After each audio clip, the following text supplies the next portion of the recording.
Hello,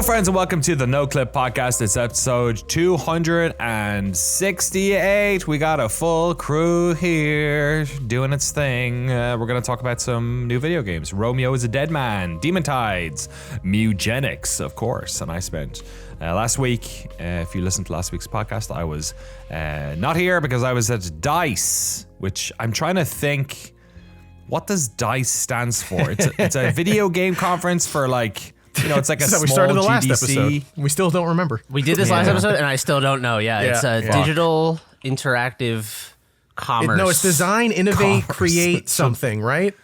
Yeah, design, innovate, communicate, entertain. Communicate, entertain. Is that what it is? That's what it was. Yeah, That's incredibly lame. right. That's so bad. It's bad because it should be an acronym that describes the event, but instead it's like a motivational, always be selling, always be closing kind of thing. You know what I mean? We should get like a poster done with like a cat hanging from a branch and have that written on it. That'd be an appropriate. They should AI sell generated those, cat. actually. You know, one of my favorite things is when you go to like a conference or like a one-off event and they're selling branded material, you know, and it's not like a cool thing. Do you remember the E3 shop? Yeah. Do you remember the last year of E3? We had it in our little E3 doc. They sold E3 swag, and I bought what did it say? E3 is hype AF. Sounds right. That sounds about right. T-shirt. Yeah. I think I was that was the skinniest I'd been in like 20 years too, so I have not worn that shirt. If I said that now, it would say E3 is hype as AF because it'd be like comically stretched across my midriff. I just went to search E3 T-shirt to see if I could find it, and unfortunately, that shirt didn't come up. But one for the E3 Century AWACS Boeing Defense and Space Group came up, which is maybe cooler than the E3 is hype shirt. And you can buy a T-shirt. You can buy a shirt with that. Yeah, exactly. On it. Yeah. To show off that you work for. So everyone knows I'm a huge military-industrial fan of complex. BlackRock. Yeah. Yeah.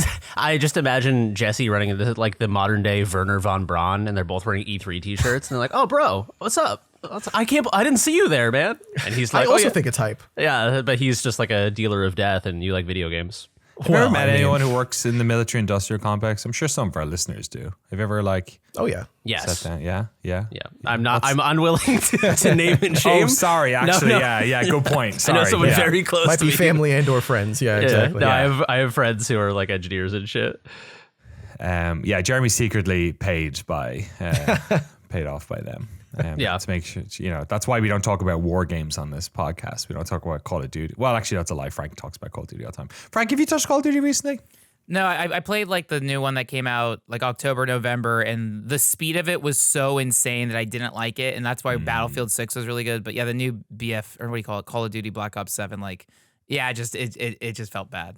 Do you Which sucks because I like it. Yeah. Do you have a go-to game at the moment? Because obviously you had your Fortnite times, you've had your COD times. I mean, it's like I've been playing DDR every day. I guess I took Saturday off because I got the pad at home, so I've been playing that a lot. Yeah, no, usually it's just whatever game we're gonna be covering for the week. I haven't like settled on anything that I've been grinding long term in a while. Yeah, not nothing yet. But Romeo's Dead Man, I feel like I want to stick with it and try to beat it before Japan. But. Your experience with DDR though is gonna be in full frame when we got your DDR video up on Noclip 2. It'll be up by the time this podcast is live. So go check it out over on Noclip 2, youtube.com/@Noclip 2. Jesse, you know any folks who work in the military industrial complex? How do how they sleeping at night? How's that going? One eye open, watching out for me specifically. No, yeah, they're nice enough people. It's always funny though, because like they sort of trail off after you ask them what they do for work. It's like, hey, so what do you do? And they're like, airplanes. And I'm like, oh, cool. Like for like a company in Canada. And they're like, no. And I'm like, do They're like, anyway, so what do you do for work? And then, then I have to embarrassingly say YouTube, and they're like, oh, well, tell me about that. Oh, well. Now they're all excited. It's like, no. We can go back to you talking about what do? You operate the computers that you remotely manage them? Okay. Yeah, I weird. work. My job is like, it's a small office job. I just walk into like a shipping container and, they look at some screens. And, They put a bag those over my big head. laptops? They drive me there. Yeah. I don't know where it is, but I play video games, or at least that's what I tell my brain. I was gonna say, it's just like, have you ever played Call of Duty? It's like when you that get 5 kills in a AC-130 row. scene where you're just like dropping bombs Yeah. on people from the sky? It's kind of like that. It's but weird. like I'm a real. playtester for a game. I don't know what the game is called, but they just have me testing the kill streak perks all the time. America's Graphics Army? are amazing. It's great. Yeah. It's a little too realistic, I would say. It is, Yeah. yeah. It's weird. Sometimes I come home from work and turn on the news, and it's like, Looks just like wow, they're really cutting edge on the current Didn't I events. just of do this. that earlier today? Yeah. What's that about? Yeah, I met someone last year who was a friend of a family, and I was, doing the whole, what do you do for work Yeah. thing, and he was like, I build submarines, and I was like, all right, there are 2 types of submarines. Do you build submarines that use PlayStation controllers to go down to the Titanic, or do you build submarines? Wink, Yeah, wink, wink. right. And he was like, yeah, we do the second one, and I was like, Oh, okay. And I was like, Should I stay away from you? Are you radioactive? Like, exactly right. I was like how does it make you feel? Because he was like a pretty, I don't know, middle of the road, maybe politically person. And I was like, how does that make you feel with like, with Americans' foreign policy and stuff? And he was like, our submarines only hit bad guys. And I was like, classic. Okay. Oh my God. I Make him gotta watch give it to him. That's Starship a good line. Troopers. exactly. Yeah, every dead bug is a good dead bug. The only Whatever. good bug is a dead bug. There we It's go. Thank you. afraid. He just yells Yeah. that randomly. Yes, exactly. All That's right, man. amazing. Yay! I was afraid. He checks his phone and it says that. It's a text from his commanding officer. He says, It's "Oh, don't worry, afraid. they're afraid." He's like, "Oh, fuck, Oh, thank God." Thank God. Yeah. Dear Lord. I another friend of the family used to be in the Navy and was telling me about his time aboard a sub when he was in the Navy, and that sounded, I couldn't do that shit. No. That's like Yeah, no. crazy. Okay. Would you rather go to space or would you rather be in a submarine that's like deep? Oh man. It's like one and the same. Maybe space because you can look out the window. Like that's where my brain goes. Yeah. Like it's obviously way more dangerous than being on a sub, unless like Sean Connery gets control of another sub in the area. You know, no. You That's true. Should be fine. Although if Yeah. I'm on the space station and I see Sandra Bullock, Well, then you also I'm need to be also worried. gonna Yeah. be worried. Yeah. Not a lot of space movies about it going well, to be fair. That's No. true, but that'd be a boring space movie. Well, yeah, it would also be a boring submarine movie if it was just we had a good day at work and nothing went wrong. That's just like fiction in general. Yeah, I It's guess like so, yeah. It's very hard to make movies where it's like, and then I went to work and Hey, but those are great movies. I had a I filling lunch. watched some trailers for Ozu movies, and some of them seem like that. Like that's just True, but chilling. there's intergenerational conflict that they don't understand, and the dad is Yeah, like, you but have like to there's marry. no blowing You're up like spaceships, 21. so who really cares? Yeah. You could do a really good That's true. like gay romance movie in a submarine. Wait, are ladies allowed in submarines? Probably, right? Almost definitely. I'm gonna say 100%. Yeah, yes. you're right. I would Having actually, zero I would knowledge. actually, on Danny's point, maybe they have changed the rules recently. I feel like this right. I don't administration know. would walk that back. I don't know. Yeah, good point. I don't know why I get this. This explores how little I've thought about submarines in my life. But in my head, I was seeing some sort of like South Pacific style situation. You know, Okay. where they're all like singing, "There's nothing like a dame," and like they're all down there on their own, like a Kirk sort of Douglas like is down there. prison. Yeah. But no, it would be weird if the submarine was the one area of the army that they were still weird about that.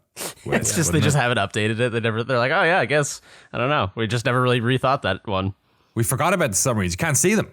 That's true. They've been undersea off the shore from Russia for fucking 70 years. Yes, they're like that. They're like that one Japanese soldier in the forests of, where was it? It was somewhere in somewhere in Southeast Asia. Yeah, some island in the South Pacific. Probably. Yeah. That makes sense. Okay, well there you go. Do you think the astronauts have sex? That's my next question. I feel like it'd be tough. Kind of can't really take your suits off and do stuff like that. You could take your did suit you off have in the. Well, yeah, in the ISS, but like you can't, like, it's hard to, I don't know. What liquid doesn't work well up there is all I'm saying. It doesn't work the same as Are it you does down telling me here. you wouldn't want to have sex in zero gravity? I'm not saying I If wouldn't there was a want to. chamber that had zero gravity where God. you could go and have sex, I'm not saying I would necessarily pay for it because It just it'd seems probably be really physically expensive. challenging. Bet it's just- exhausting yeah. because it's all muscle, right? Because there's no gravity to like help. Yeah, that's true. I'm going to make it sound like I've thought this through way too much by saying this, but they have those bars that you move through the space station with. Yeah. Or there's like ladders everywhere. So I don't know. I feel like you would, I don't know. Yeah. It's like an accessible bathroom, that whole thing. Yeah, the You whole know? place. I just Yeah. want to fucking be in. I'm so afraid of going to space, but I just want to fly around in zero gravity. It seems so fun. You want to take that vomit comet? The vomit oh, is that the thing that goes just like into the upper stratosphere or whatever? Yeah, and like and barrels down so it negates gravity. I don't even like roller coasters.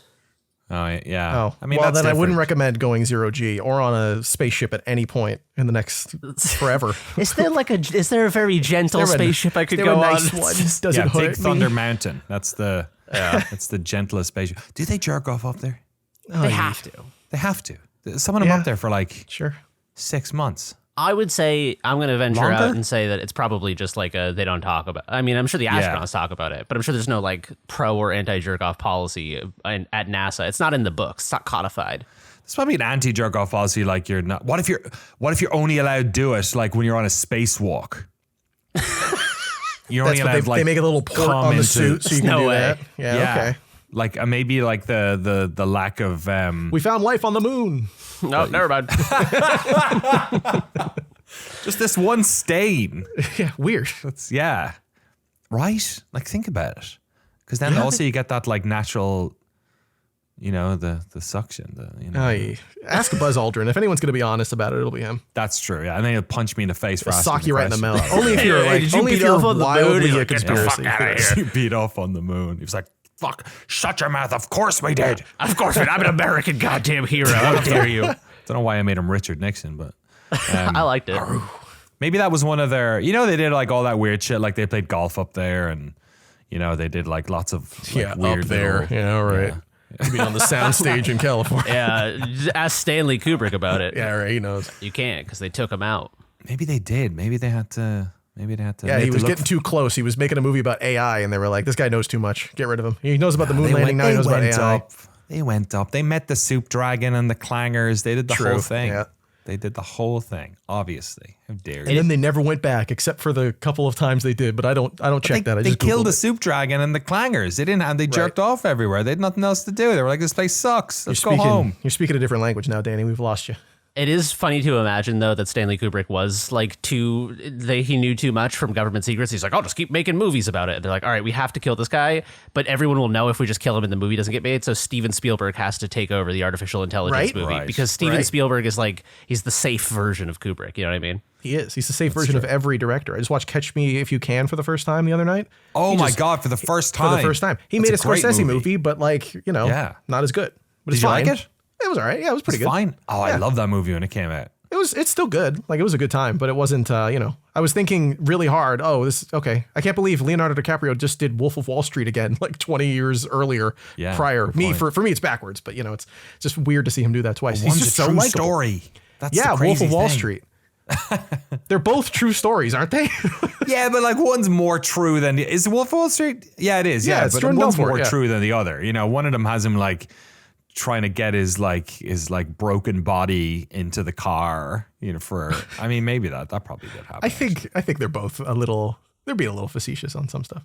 Oh yeah, Hollywood baby, Yep. got to make it happen. Going You know to the who the moon. stars of our movie are? They're our battle pass holders over at patreon.com/noclip. Without them, and there would not be a podcast without them and all the beautiful people at patreon.com/noclip and patreon.com/noclip2 for lovers of independent games coverage. Here are the nominees for Best Battle Pass Holder 2026. Brian Baru, Little Toast, Love Preet, Yush, Dwayne The Rock Lobster. I watched the first hour of The Smashing Machine last night. Have you seen it, Frank? Yeah. Did you like it? Yeah, I loved it. But wrestlers in Japan. Why'd you even ask? Of course you liked it. You big Pride boy? Did you watch much Pride? I've seen Pride and Ryzen. Which one came? There was one promotion and then they reformed it. I think Pride was the first one. Yes. Ryzen was later. Yeah. I've seen some of it. It is pretty cool. But yeah. It's good shit. It's got a whole different sort of vibe to it. Anyway, congratulations, Dwayne the Rock Lobster. Anthony Thomas, Nico Passaderi, It's a me, Ferrario, Senator Armstrong, Redredge, Harry Flanagan, Juice, Arno, Matt Pearson, Mark Rojas, Quote, Tucker Morgan, David McGarry, Goddison, Sven Hooster, Pez, Bone Mauled, John Akers, Ewan Nate, Tim Robinson, Forrest Pruitt, Dark Insanities, Jonathan Kremen, Eric Hamilton Schneider, Christoph Vitui, I should put him up with the other ones, Grizzly Mug, Cameron Laird, Zachary Snader, Alex Goucher, George Sekotis, Jacob Godserve, Anthea Jen, James Med, and Ryson. Thank you all so much for your incredible supportage. And without you, who would have known about all the come on the moon? Should be a yacht rock song or something, All that come on the moon. I like this song. Absolutely, yeah. Just like throw in some crooners on there. Make it awesome. You can think of anything back there, Afternoon Delight. Crooners. It's yacht music, man. Everyone's already blasted. There's a great yacht rock documentary. I was listening to music on accident. Well, I was purposely listening to music, but I didn't know that it was called yacht rock. I had never heard of that genre name, but it started suggesting me playlists called yacht rock music, and I stopped listening to that music. I was like, I can't do this, man. I don't want people to think I own a yacht. It's it's one of these genres that appeared like sort of after the music. Yeah. To like sort of, I guess it's kind of like bluesy in an area, like white blues in an era where like it was like a lot of rock was getting harder, I think, and these were like soulful, it's kind of soulful, There's a couple of like famous yacht rock songs that there's like TikTok. There was like a trend a while back of like African Americans listening to them or watching the music videos and realizing that like it wasn't Michael McDonald. I'm a big Michael McDonald. He's awesome. It was another guy. It was like a famous song that like this guy sounded black and he is the most white looking, like he has like Tom Jones, like Tom Green. Oh, okay. Like he looks like, he has like an interesting facial hair situation. I'm trying to remember the fucking name of the track. I gotta bring up my yacht rock playlist. On Wikipedia right now, looking up the yacht rock genre, and I did not realize that Thriller, Michael Jackson's Thriller, is accepted as yacht rock. No. Fleetwood Mac's Rumors is not. That's White Blues. I think an element of yacht rock is that they have to be somewhat like not famous. All right. You know what I mean? Was that real? Or like Michael Jackson feels a bit too much. Bobby Caldwell is who I'm thinking of. What You Won't Do for Love. Bobby Caldwell. I hate learning stuff like this. Bobby Caldwell. I can't sing most of it because he does it in he's got like a great like high pitched voice. Yeah. He can hit those. I'm a baritone. I can't fuck around up there. I get nosebleeds if I try it. Doesn't work. But I'd love to see you in the choir.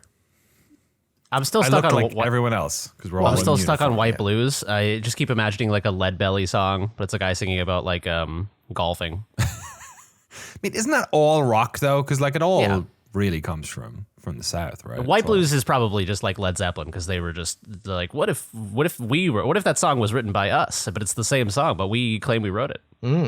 Genius. What do you think all these like jazz and blues guys thought when they saw like Kiss? They were like, okay. That's too far, White. Like, you guys boys. That's too far. Insulting our good guitar playing. Look at what you've done. What are you doing? This is. You guys ever played Kiss Psycho Circus? Just to bring it back to video games. No. Frank's I'm aware nodding. of it, but not. Kiss Psycho Circus. Oh yeah, this It's a first-person shooter, my friend. I want to say Doom Engine. Well, maybe it's Quake. Didn't Aerosmith have a game? I don't know. Frank, any thoughts on Kiss Psycho Circus? I played the Dreamcast port and it has the worst control scheme for a first-person shooter. Like I like it's like the equivalent of like playing like original GoldenEye, where it's like it was released like '99. It was before like first-person controls were like standardized, so it was like jump is like X or something. It's like insane, like or square if you're thinking about PlayStation controller. Excellent Dreamcast, who knows? But like, I wanted to check it out, but the controls are so confusing. I know you can like download a I think they put out like a modernized PC.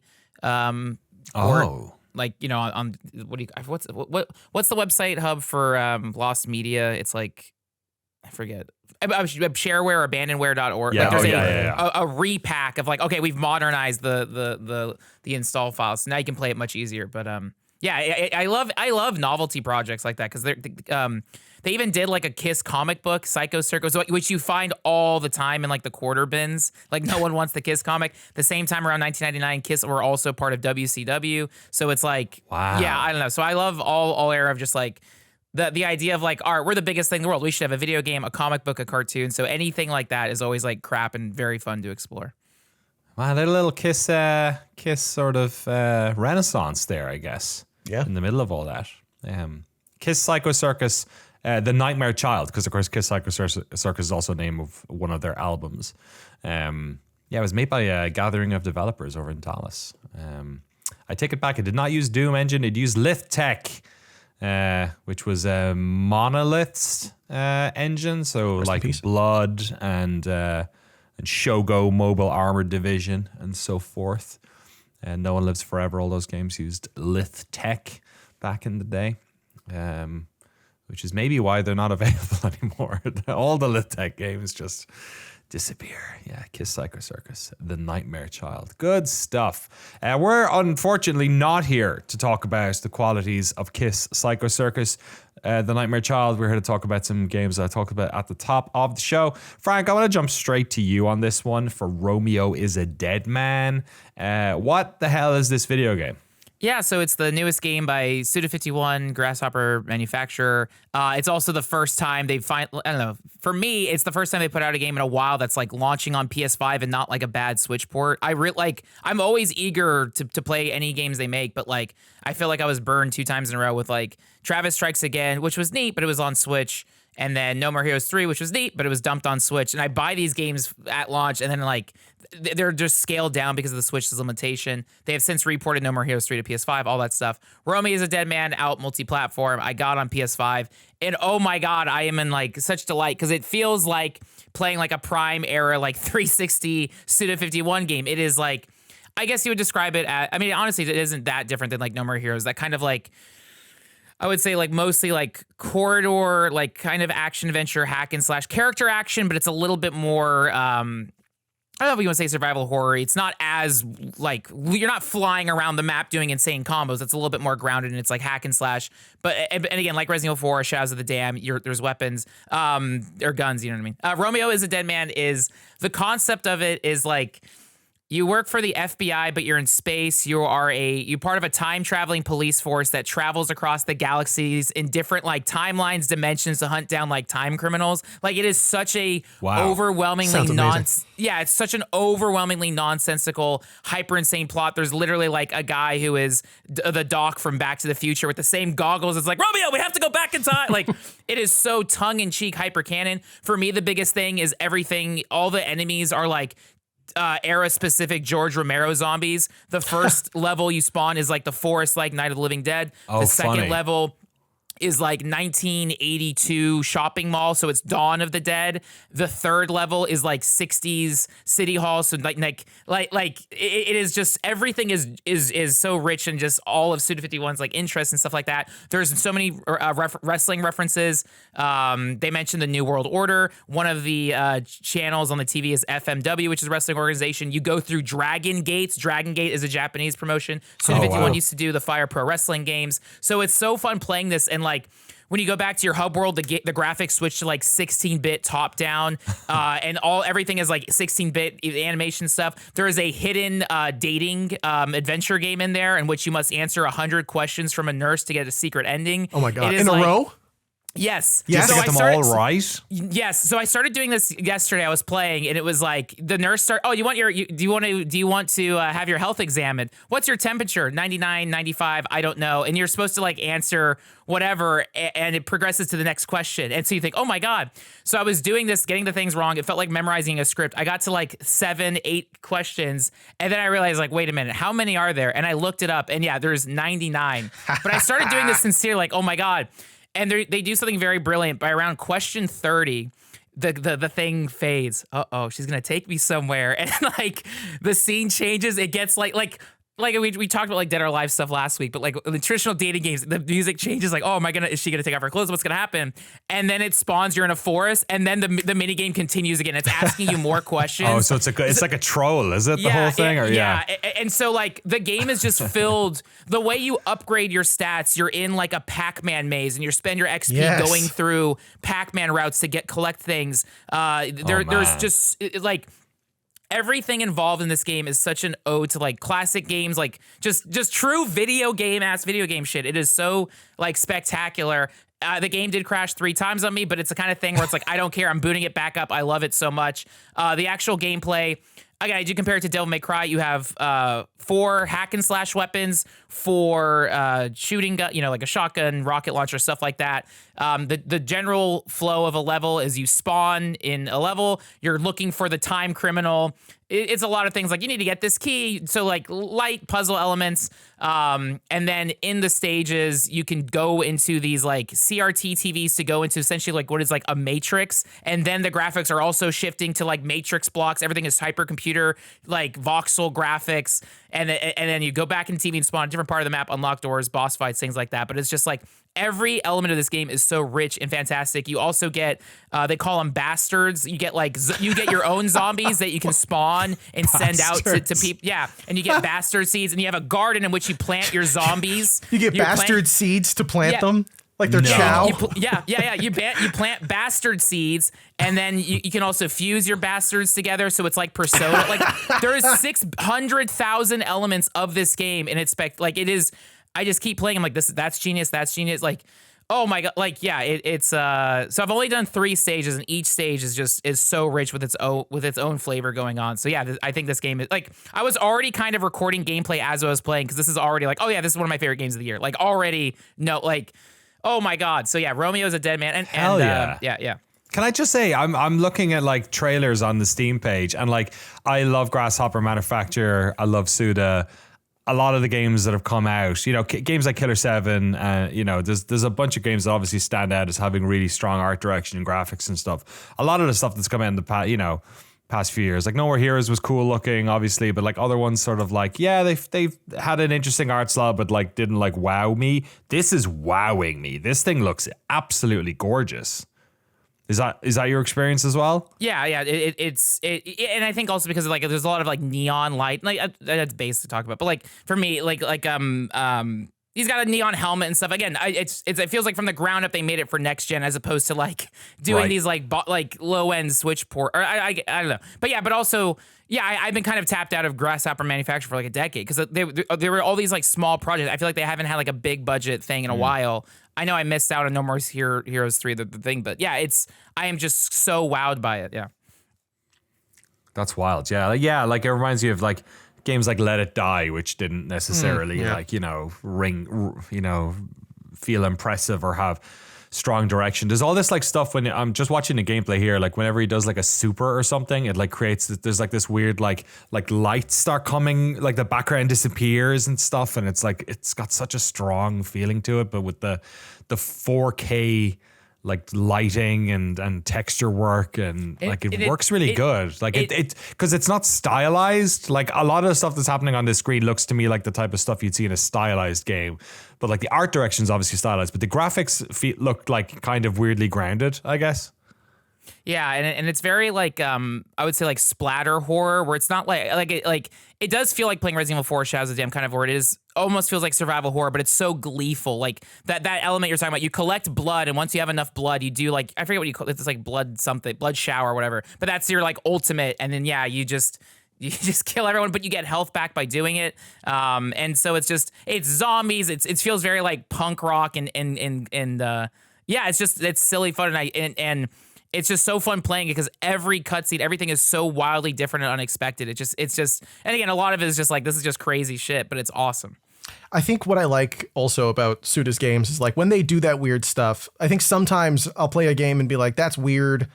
Okay. Like you're just doing a lot of weird stuff for the sake of it to sort of seem a little bit different. But like when I play Suda's games, I get a little bit of that from time to time, but then the gameplay stuff always stands out to me as like trying a way to trying to find a way to do something that's not just simulating it. Like in No More Heroes, there's like the vertical shooter sections, and it's like that's just a way of getting around something. Or the leveling up. Like leveling up in video games is pretty boring. Like it's usually you just hold a button to unlock a node on a skill tree, but they're like, here, play a weird Pac-Man game to level up in Romeo's a Dead Man. Like that's so much more interesting than just doing it straight-faced or simulating it literally. It's like they find weird ways to do things, whether that's in a cutscene or having you fight, like do a what do you call it? The site.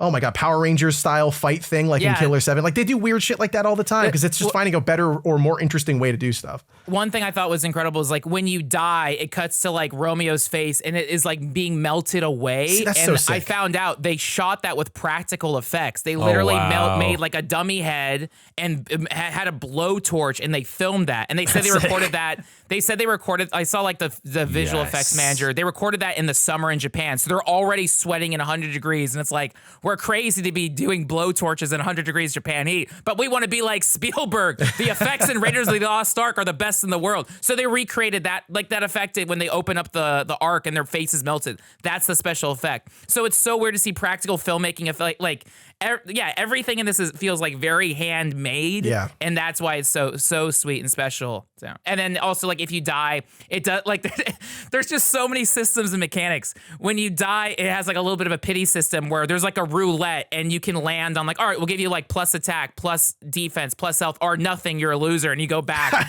So I'm playing on like default difficulty, which is like the only time I really die is like on boss fights.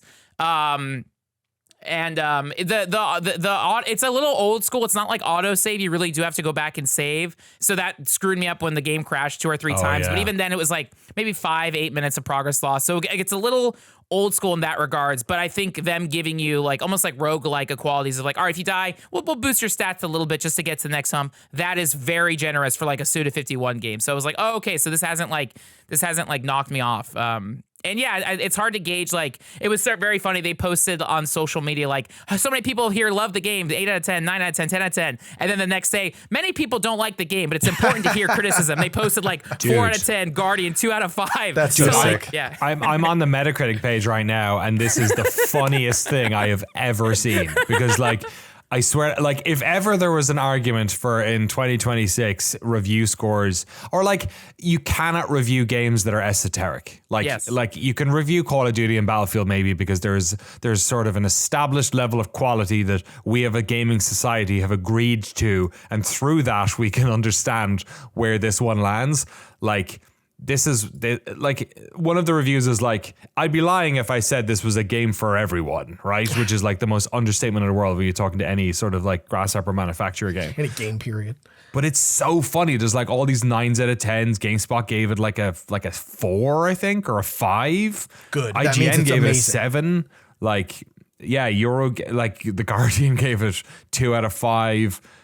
It's so funny. Yeah, I saw the reaction being like, oh no, it only got a 71 on Metacritic. And I'm like, dude, you're telling me a Suda game got 71? That means it's amazing. What do you mean? Like, that's the 2 sweet more than spot. Killer 7. If you're making something that's even remotely esoteric, I feel like 7 is the sweet spot. Like, I feel like Hereditary But like you need when it that came you out need by that Ari gap Aster. though. Right. Like Yeah. 7, there are so many 7s where everyone is like, this is a 7, which means that it's bad. Yes. Like Yes. that means it's mediocre. If I'm seeing 2s and 3s and it's not because of like very valid complaints and that's like a taste thing, if it's like a technical stuff, obviously I'll be like, that's probably bad. But if the taste is like, I think this is a 3 and I think this is a 10, perfect. I'm playing something a special. polarized 7 is the best Yes. rating you can get on a video game. 100%. That's a good shit. That's the true S rank.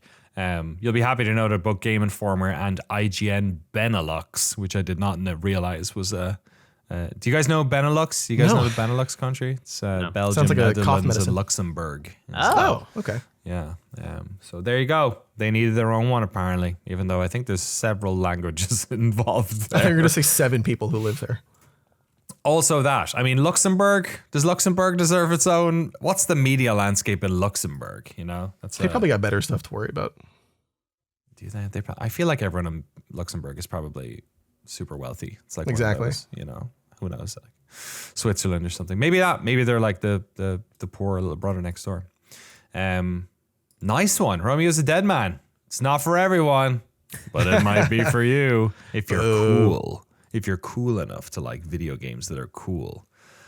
then check out Romeo is a Dead Man. You played it on PS5 full price. What's the story? Yeah, PS5 $50, and yeah, it crashed. Oh, okay, cool. Three times for me. There was two things where I felt like what do you call it? Like being a playtester, because I found the issue. There's an item you can get. One of your bastards. It's basically like a thief job where the bastard can steal bastard seeds from other enemies. So I used it on a boss and it stole a rare seed. And as soon as I picked up the rare seed, the game crashed. I did it again, it crashed. So I was like, all right, I'm not going to use this bastard anymore. And I got through it. But it was like, oh my God. But yeah, I don't think it's had a day one patch, or maybe it had a day one patch, but it hasn't had a day two, whatever. So, but again, it's the kind of thing where I'm like, I don't care. This game is you're doing fantastic. This game is like, you're rooting for it. And so yeah, but that's why I'm like, all right, just save a lot in case it does. I don't know how it is on PC. And yeah, in terms of frame rate, I feel like it does like dynamic resolution where during like intense fights, it'll get maybe a little, not muddy, or maybe that's the term,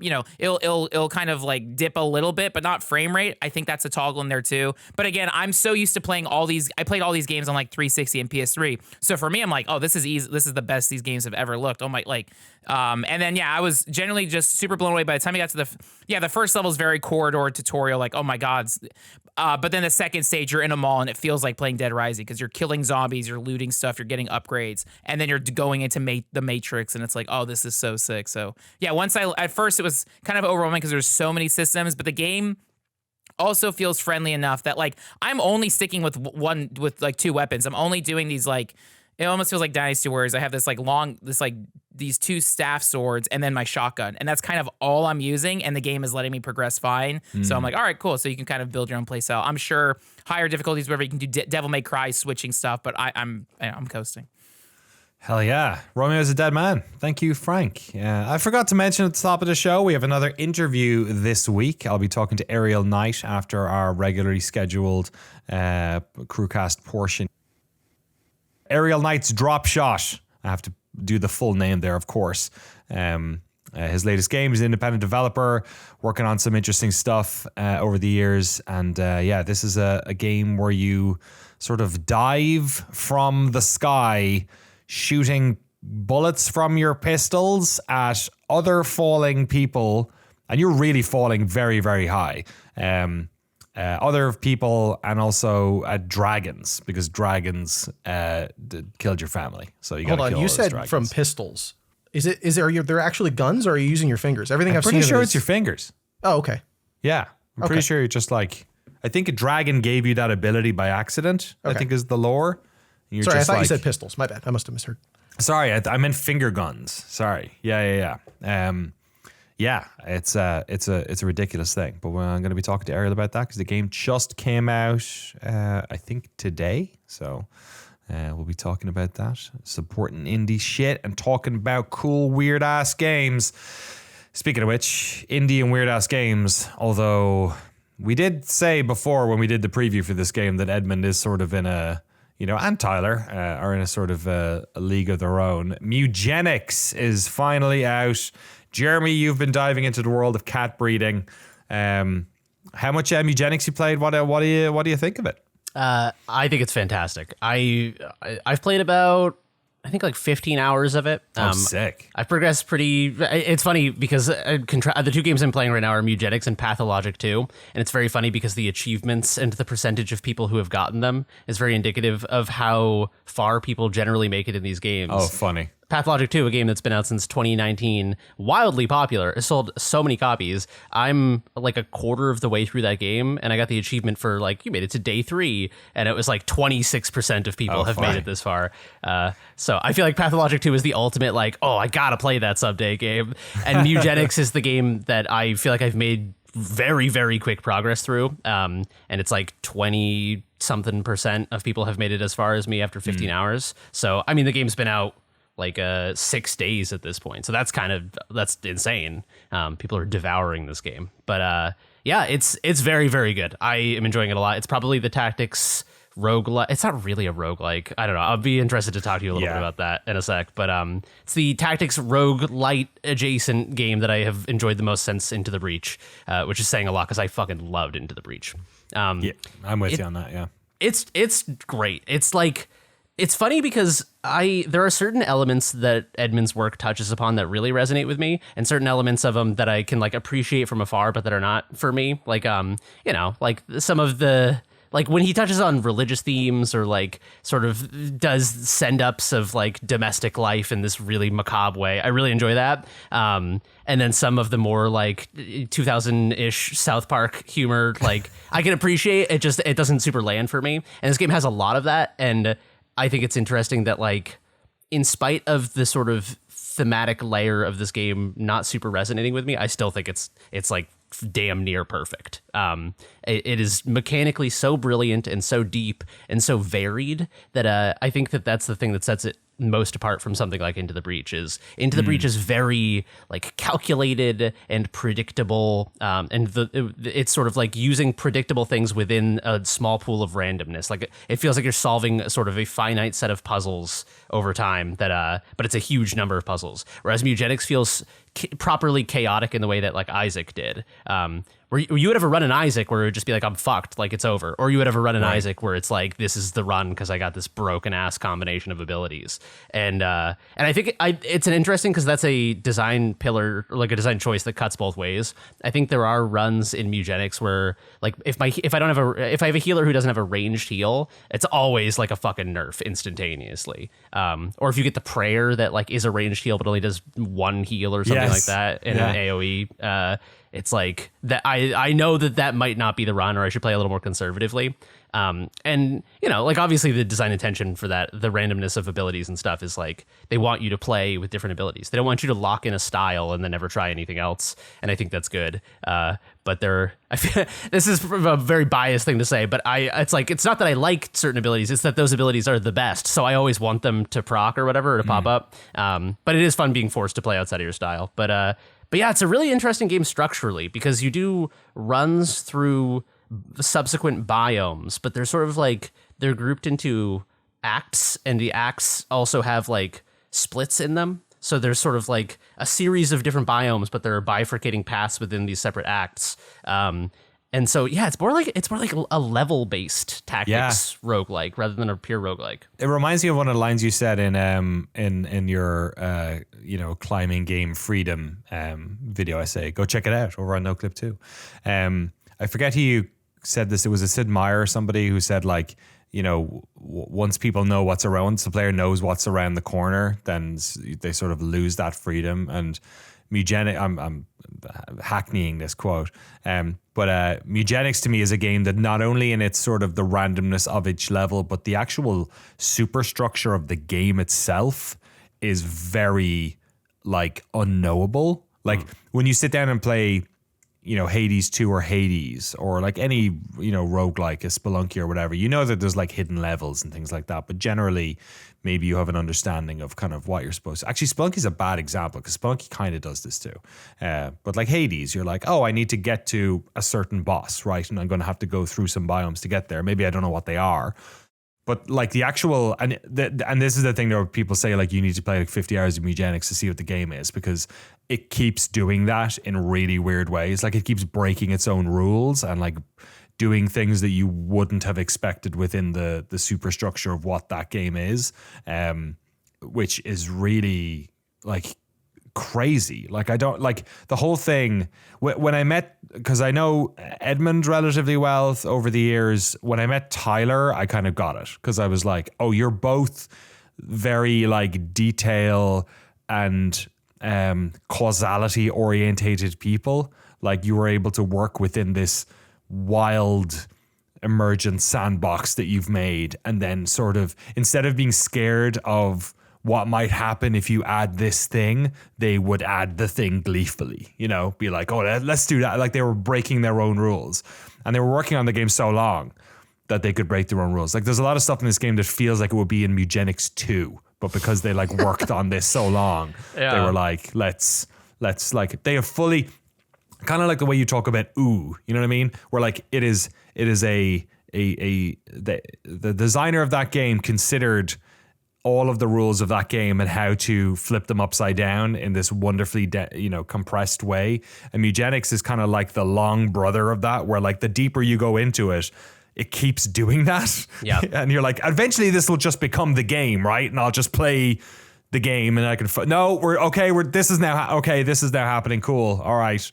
And it can be a bit exhausting, actually, at a certain point. I think it is a very big game. Yeah. Yes. It's shockingly large. Yeah.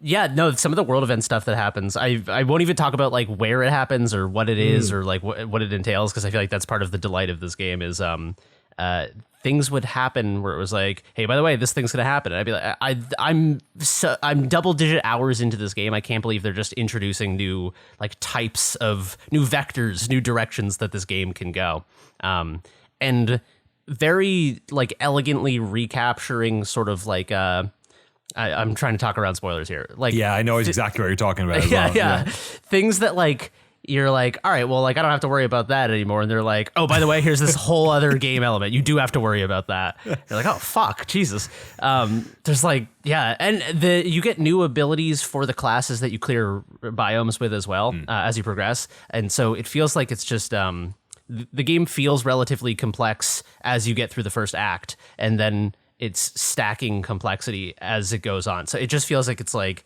I feel like I can't stop playing this game for too long or I'll never be able to play it again. Yeah, I'm in that spot now because I played like, I don't know how many hours I have on Steam, 80 or something. But like, yeah, a lot of that is when I go back in, I'm like, oh fuck, there's like 40 cats jumping around this house and all these rooms and all this stuff, and I'm like in this further biome in a further chapter. And the other thing I want to, there's two other things I'd love to shout out about this game. One, I absolutely adore the soundtrack. It's so slick and interesting and weird. It's kind of like, I don't know how to explain it. It's like sort of like lounge jazz or something. It's very like sort of, It's kind of like yacht rock. Yeah. It's less like than that yacht rock is. You know what I mean? Like yacht rock is very like from the heart. This is more like sort of like scabbity doo. You know, it's a bit sort of scatty and stuff and something. Yeah. Really, really slick, really slick. And even like having the radio host, do the little radio bits inserts here. That's apparently a guy Ed like grew up listening to and was involved in some comedy stuff that he saw as a kid. He's great at pulling these like, little weird eccentric things from media that he enjoys, to say nothing of the voice cast.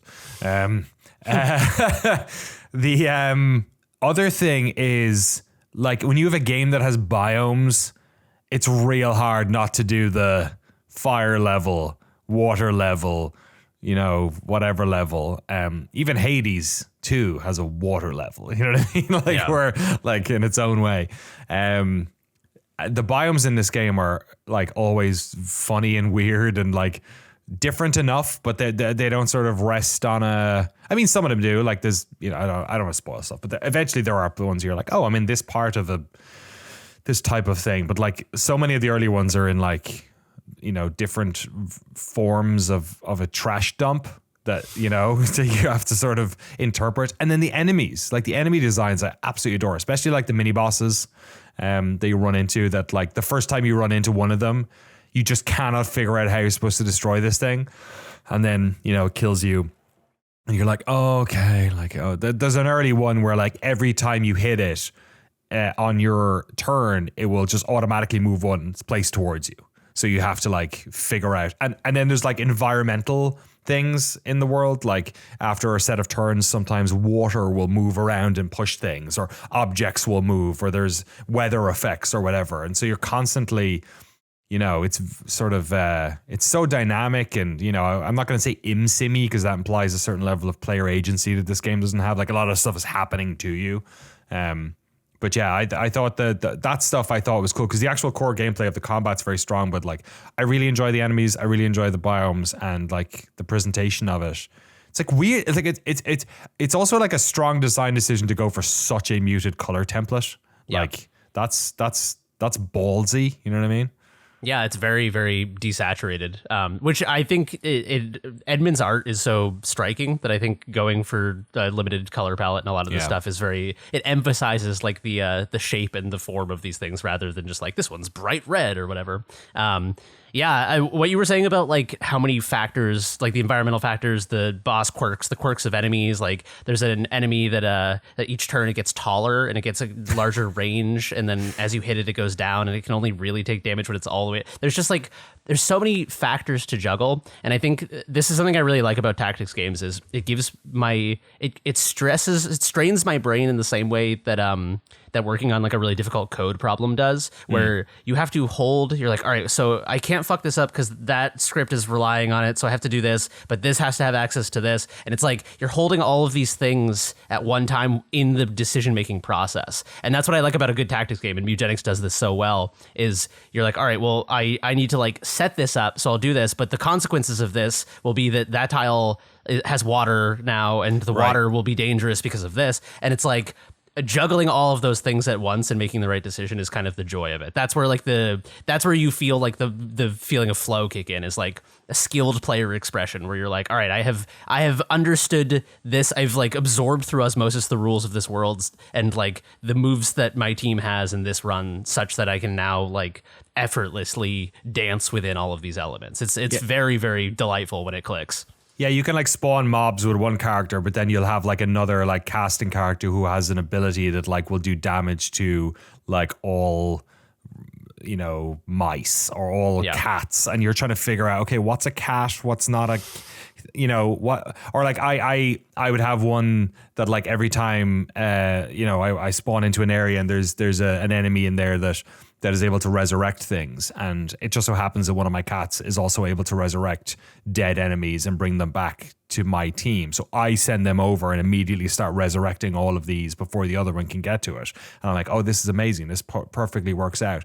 But then like something about their spell does something like it inverts the abilities of that thing. So then when I went to heal them, I killed them by accident, and I killed all of these things. And then the other guy starts resurrecting them. I'm like, shit.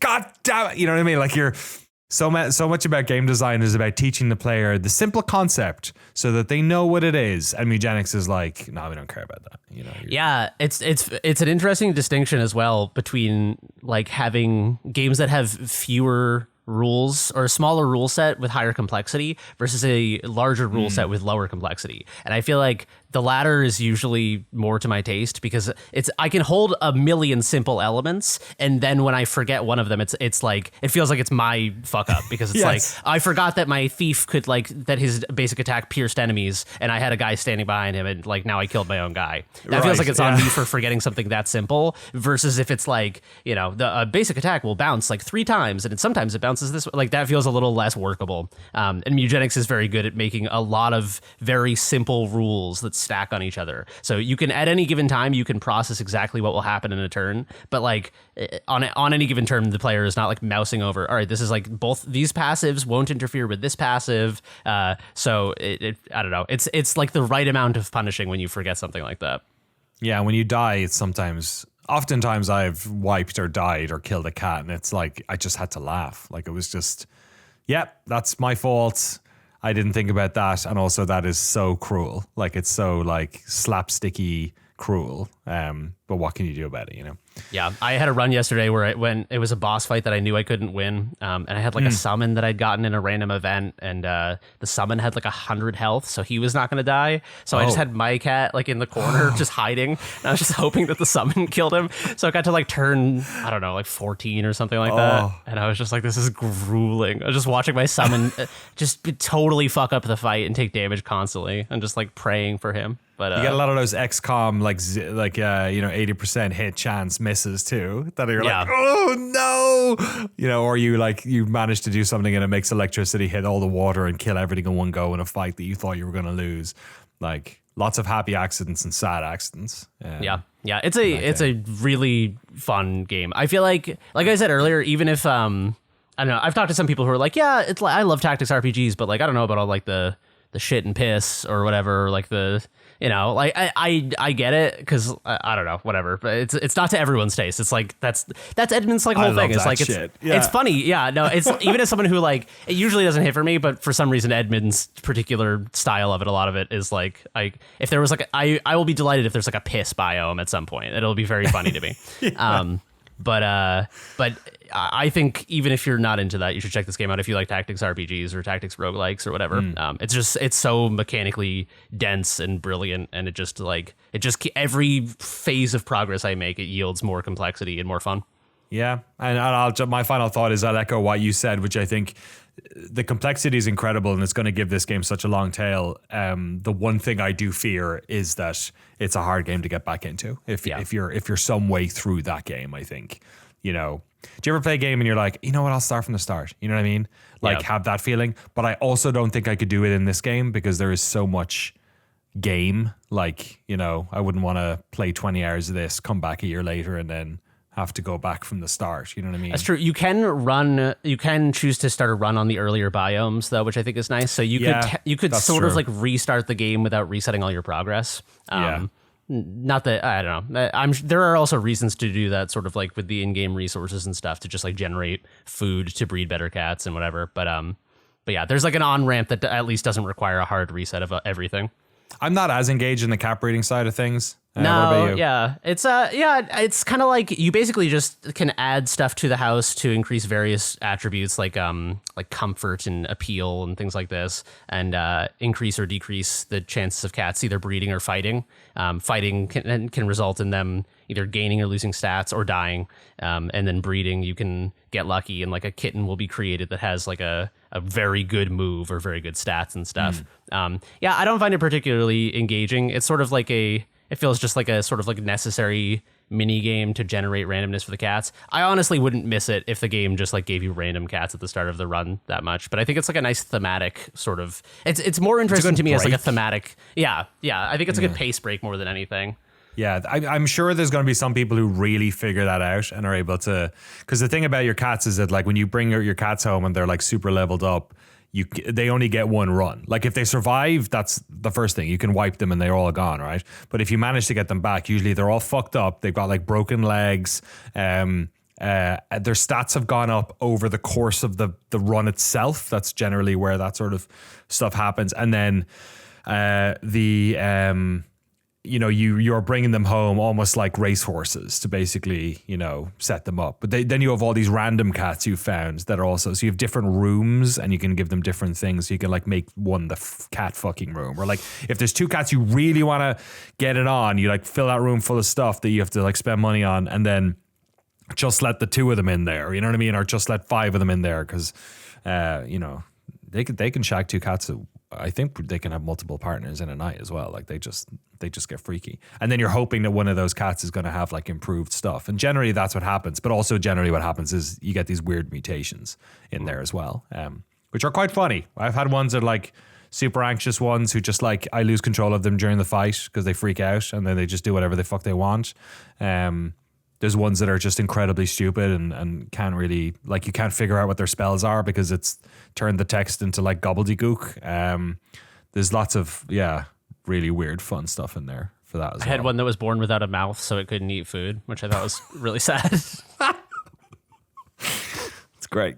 Yeah. See, like that's to me, that's like, I don't know. There's a fine line between like, cat, like, oh, this cat is gonna die, and I'm like, oh, that's kind of sad. And then it's like, this cat was born with no mouth and it can't eat, and I'm like, oh, that's funny. And it's very Mewgenics is a very interesting range finder of like, why do I find certain things like funny and certain things like, oh, that's sad because it's like a little cat. And it's also an interesting mechanical problem because it means that like you can actually heal them with spells, but you cannot give them food. Like they cannot heal that way, you know? Yeah. It's not just the joke. A lot of the time there's at least an interesting gameplay thing behind there or a gameplay thing behind there. That's a good point. I feel like that's to the credit of both Tyler and Edmund. I feel like both of them are such game design forward people, especially I'll speak only on Edmund because I know him a little bit better as a game designer and have met him a couple times. His like, he has such a particular sense of humor, but he's like such a game designer that like, you're right, that like the expression, it can't just be like a joke. It has to be even like the whole concept of the game is like a joke. It's a play on fucking words on eugenics, and the whole game is about like selectively breeding. It's like a eugenics joke, but it's like, it's only a successful joke, I would imagine, in Edmund's eyes, because it spins out into complex and interesting like downstream gameplay, game design effects. You know what I mean? Like, it's not just like a joke for the joke's sake. It's a joke that yields game design. He's made enough of those in the past, like Dead Baby Dress Up and things like that. You know what I mean? And it's like, many sequels. And it's many. The franchise I was speaking to, not just the first game. You know what I mean? Yeah. Wild game. It's obviously done really well for them. Which is also interesting because you think like if I hadn't done preview stuff and been around him a bit, I would have assumed this game would have blown up. But like, their feeling during this whole process was like, we don't know. We have not launched, like, the gaming purchasing trends these days are so all over the place. This is a really weird game. Maybe it doesn't have the mass appeal of something like Binding of Isaac, which is a fairly approachable is maybe a wrong word, but more approachable than this, like a tactics RPG cap breeding thing.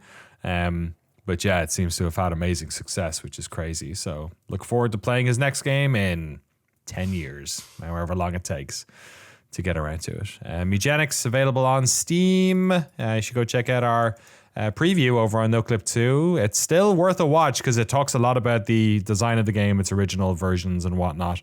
But you can buy Mewgenics for $26.99 currently, 10% off. They had the introductory offer, which is still available until early next week.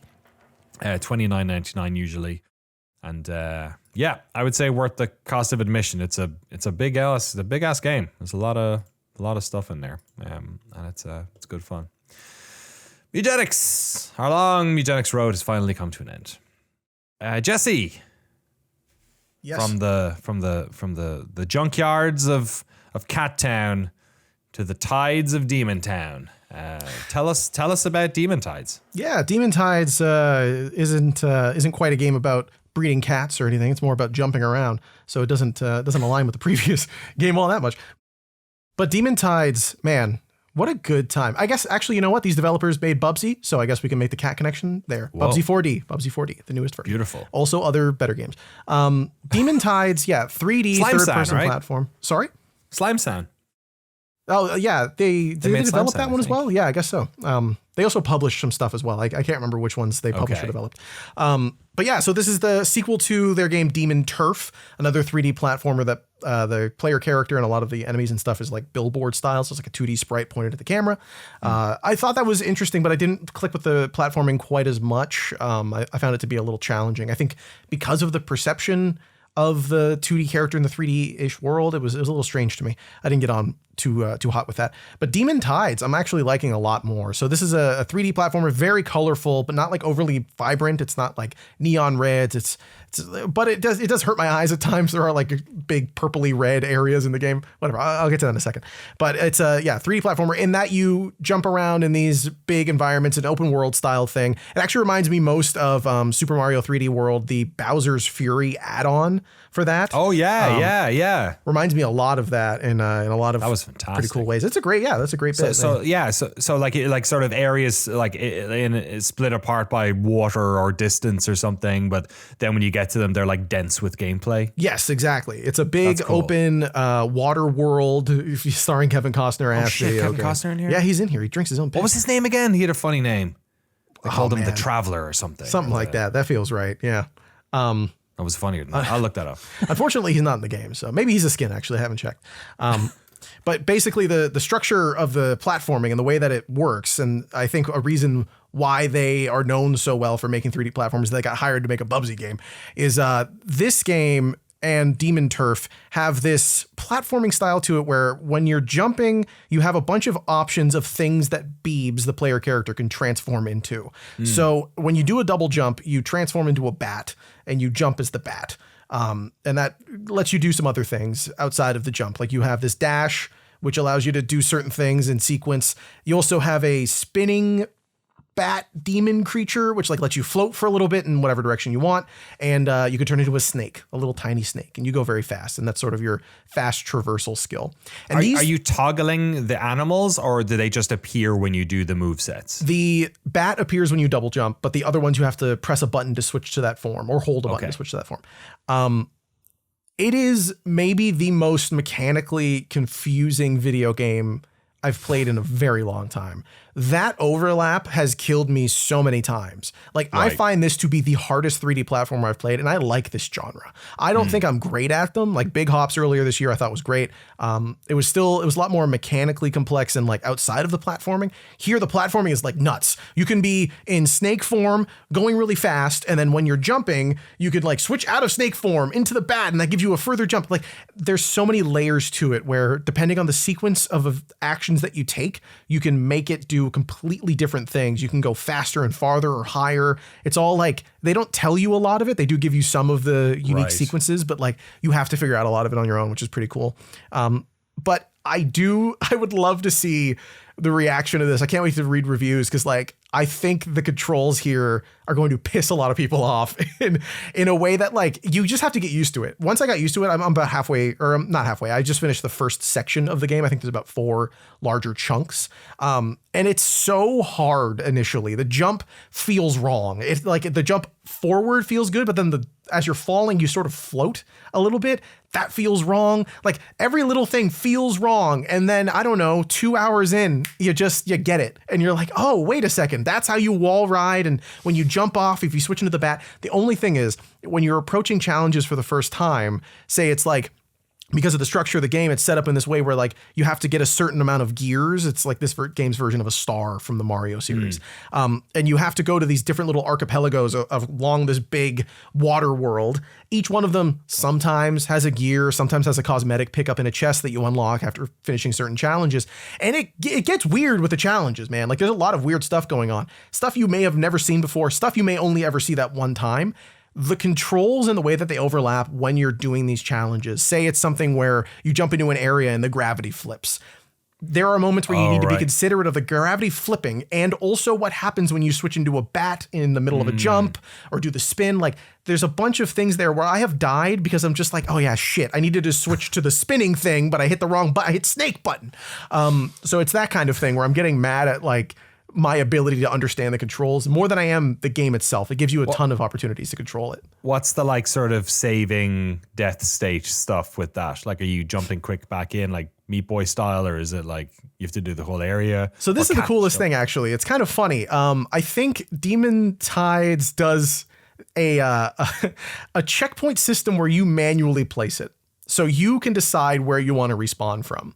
Oh, cool. Which is pretty cool. Yeah, right? Like for a game that is about going fast and the areas aren't really too big. Like I don't know. You could traverse them in like 20 seconds if you're going like a normal pace, end to end. So it's not like they're huge chunks, but you can save in them. And then like there's these little platforming challenges and you die and you respawn. It's pretty quick, 2 seconds on a loading screen. But because the whole game is open world, you could place a checkpoint and then go say to your base where you buy upgrades or can change your cosmetic stuff, or buy new cosmetics rather. You can change in the menu. If you go and do that, your checkpoint marker disappears because your checkpoint is always the nearest archipelago that you're on, which is great. Except for when you want to go back to what you were doing. And this was, I had this happen to me a couple times and I realized that they have made the ultimate ADD platformer. Like this is a game for people who are okay with being distracted a lot. Like there are moments where I was leaving one place because I was in the middle of doing like a boss area combat thing, trying to get the gear there. It was pretty cool. I was like, this is fun. And then I got sort of careened. Like I just suddenly jumped really, really far across the map. It might've been a glitch or something. And I was like back in the water, probably like a minute away from where I was, because you have to manually swim between locations, which can be a little bit boring, but like it doesn't take too long. But I got shot in the middle of nowhere and I was like, let me go back. And as I'm going back, I'm like, wait a second, what's this? And I'm going over here to see stuff because you can see as you're swimming all around you, you can see everything. And I see this like pillar and I hit the pillar and a light beam came off the pillar and went to something. And I was like, I got to follow that. I followed that, and then it makes another beam. And I'm like, okay, what the hell? So I go there, there's an island. I solved the island. 20 minutes later, I was like, wait, what was I doing? It's that bit in Malcolm in the Middle where the dad is like, I've only seen the clip where he's like, yeah. oh, I'm gonna fix the vacuum or whatever. Oh, I gotta get a light bulb just so I can see in the closet. Oh, I gotta fix the closet door.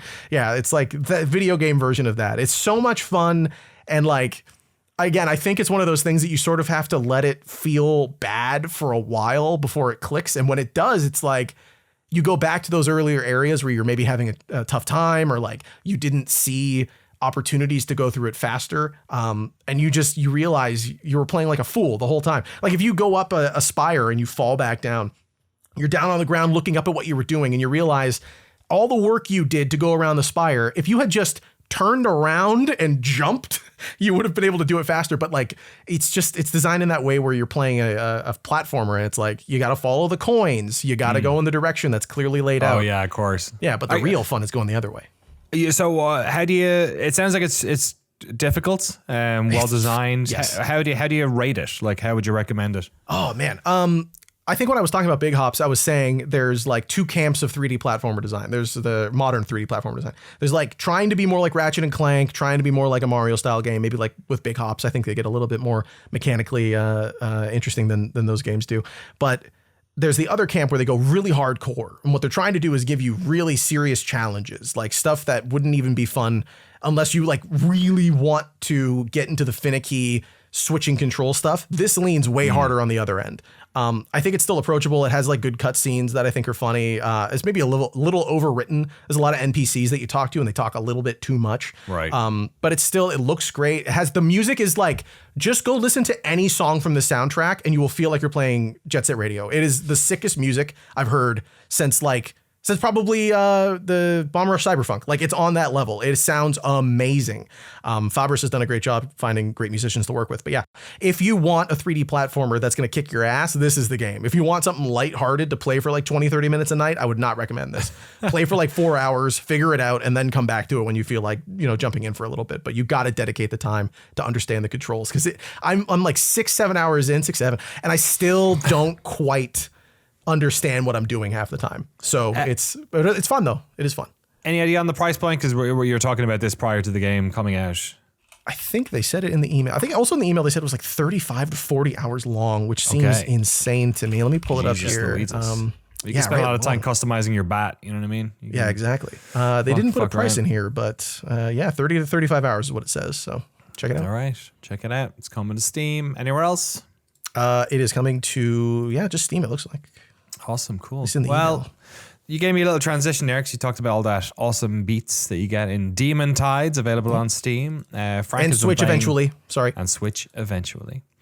Frank, you've been playing, is it BrebeMan? This is like a sort of a breakbeat.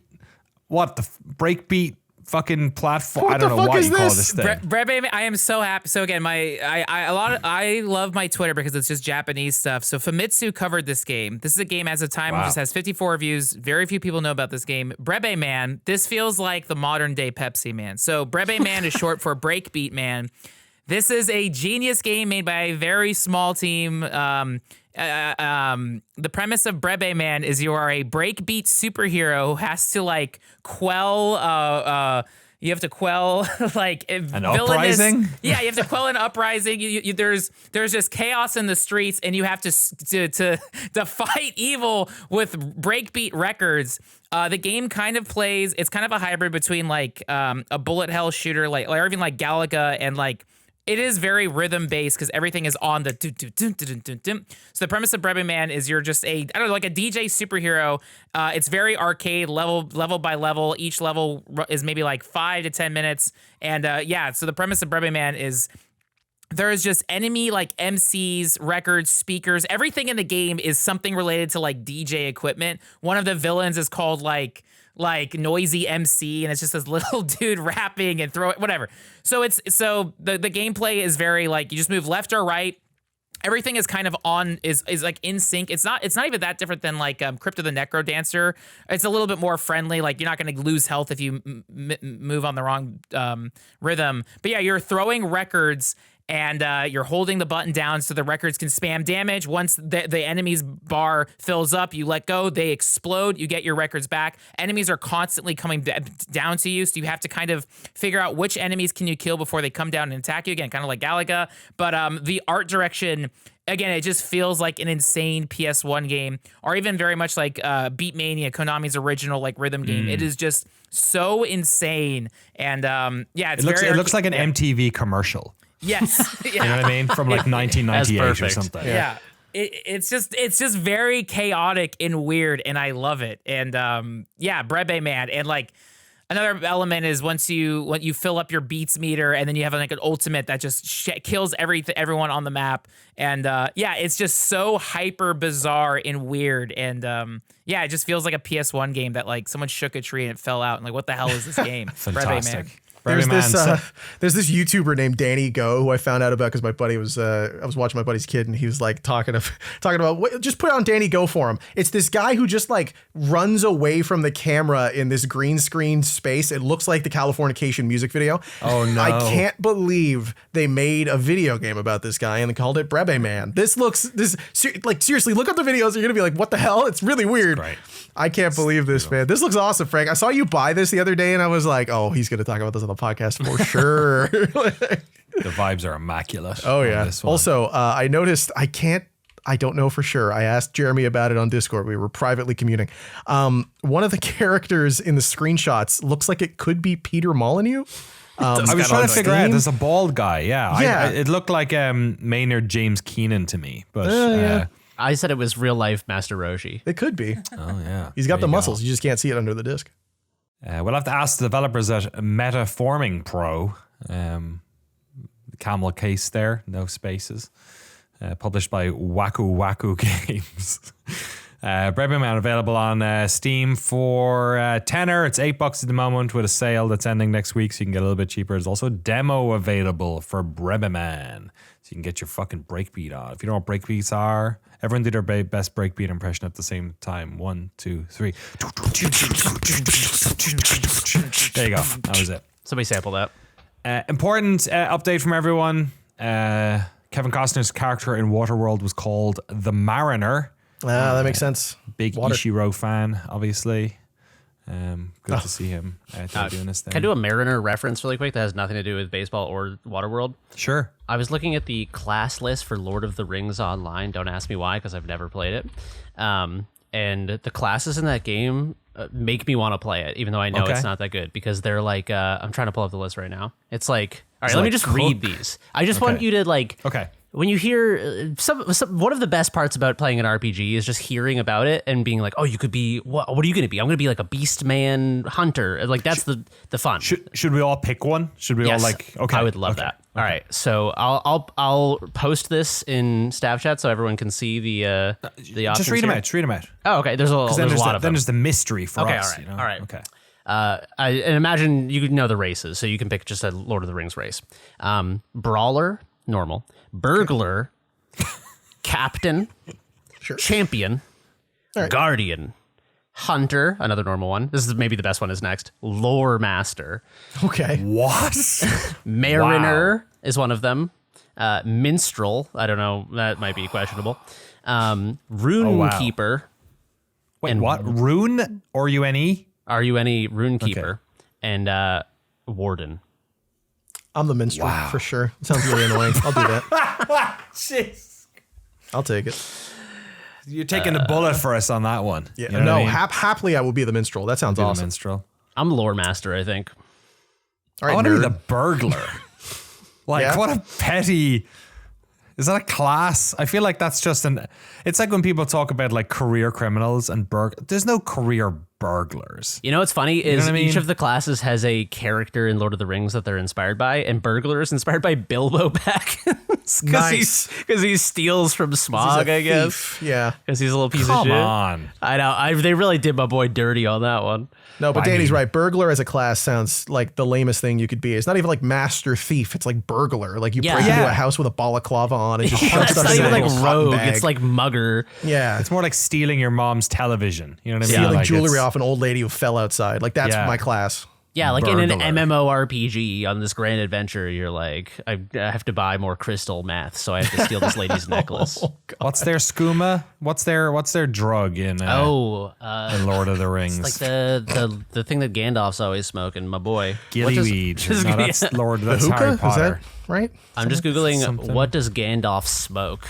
Yeah. The good shit. Pipe weed. The good shit. That'd be great. He smokes pipe weed. The One Ring, the good shit, pipe weed. I like you describing it as like, I got to pipe get my meth, so I got to steal something. It's like, dude, I got level 5 stealing catalytic converters. So I'm very, very skilled at Exactly, that. yeah. What's the most expensive thing you could steal probably in Lord of the Rings? I mean, it's probably jewelry. They probably have copper back then. I mean, right? it's a whole What are game. copper It's a prices whole like? franchise about one piece of jewelry. True. Yeah, they're hot for jewelry. They love Yeah. it. They're mad about it. When you say copper, do you mean like I'm going into like Bilbo's house and I'm like pulling up the floorboards and Yeah, shit? you're stripping or- all the wires, stealing all those water pipes. That's pretty cool. I'm into that. Okay, I'll be a burglar. Frank, all the good ones are taken. What you wanted to be? No, I was looking. Lore Master seems all right. Yeah. You can have 2 lore masters. That's fine. Yeah, Jeremy took that. We're going to be a very lore heavy group. You know I what could mean? be already a are. I could be a river racist, hobbit lore master. lore heavy. A river hobbit. What are the classes? The races are Races, Bjorning, Excuse me? dwarf, Bjorning. I don't Is that like this the that the Icelandic singer? singer? Yeah. yeah, Bjork, dwarf, Working. elf, high elf. That's if you know what I'm saying. Smoke a little pipe weed. Hobbit, man feels so out of place. Wait, It's oh, like, no, I thought you were saying man, Hobbit man, but no, Hobbit, Hobbit and then man. man. Yeah, Come the on, kingdom man. It's of not man. human. It's I guess in It's- the yeah, lore Florida it's is man. man, And then river hobbit, which I'm gonna Google. Ooh, what's a river hobbit? Do you fight a Luvatar in this game? You must, right? I don't know. I've never played it. And You then should. Well, you should find out. stout axe. A river hobbit's hobbits that can swim. I don't It's know. like, I it's feel not like even a real race. It's just like a racism. Should be within funny the if they world. couldn't. it's Yeah, funny you that'd say be even that. better. Yeah. That when people talk about like, I can't remember when this discourse came up, but it was like maybe it was around the Rings of Power show or something. But people were like, there can't be black people in the Hobbit. They weren't in the books. And then people were like, oh, actually, there's like a whole race of hobbits that are black or something. Yeah, they're called Now, red guards. can we? Yeah, Thank you. but is this a Lovecraft situation where like? It wasn't know, positive, maybe. No, exactly. It was not. They were created like there's a whole independent race derogatory. You know what I mean? Yeah, Like, it could be. What did I don't know. J.R.R. Tolkien name his cat? I think we'll know based off that, right?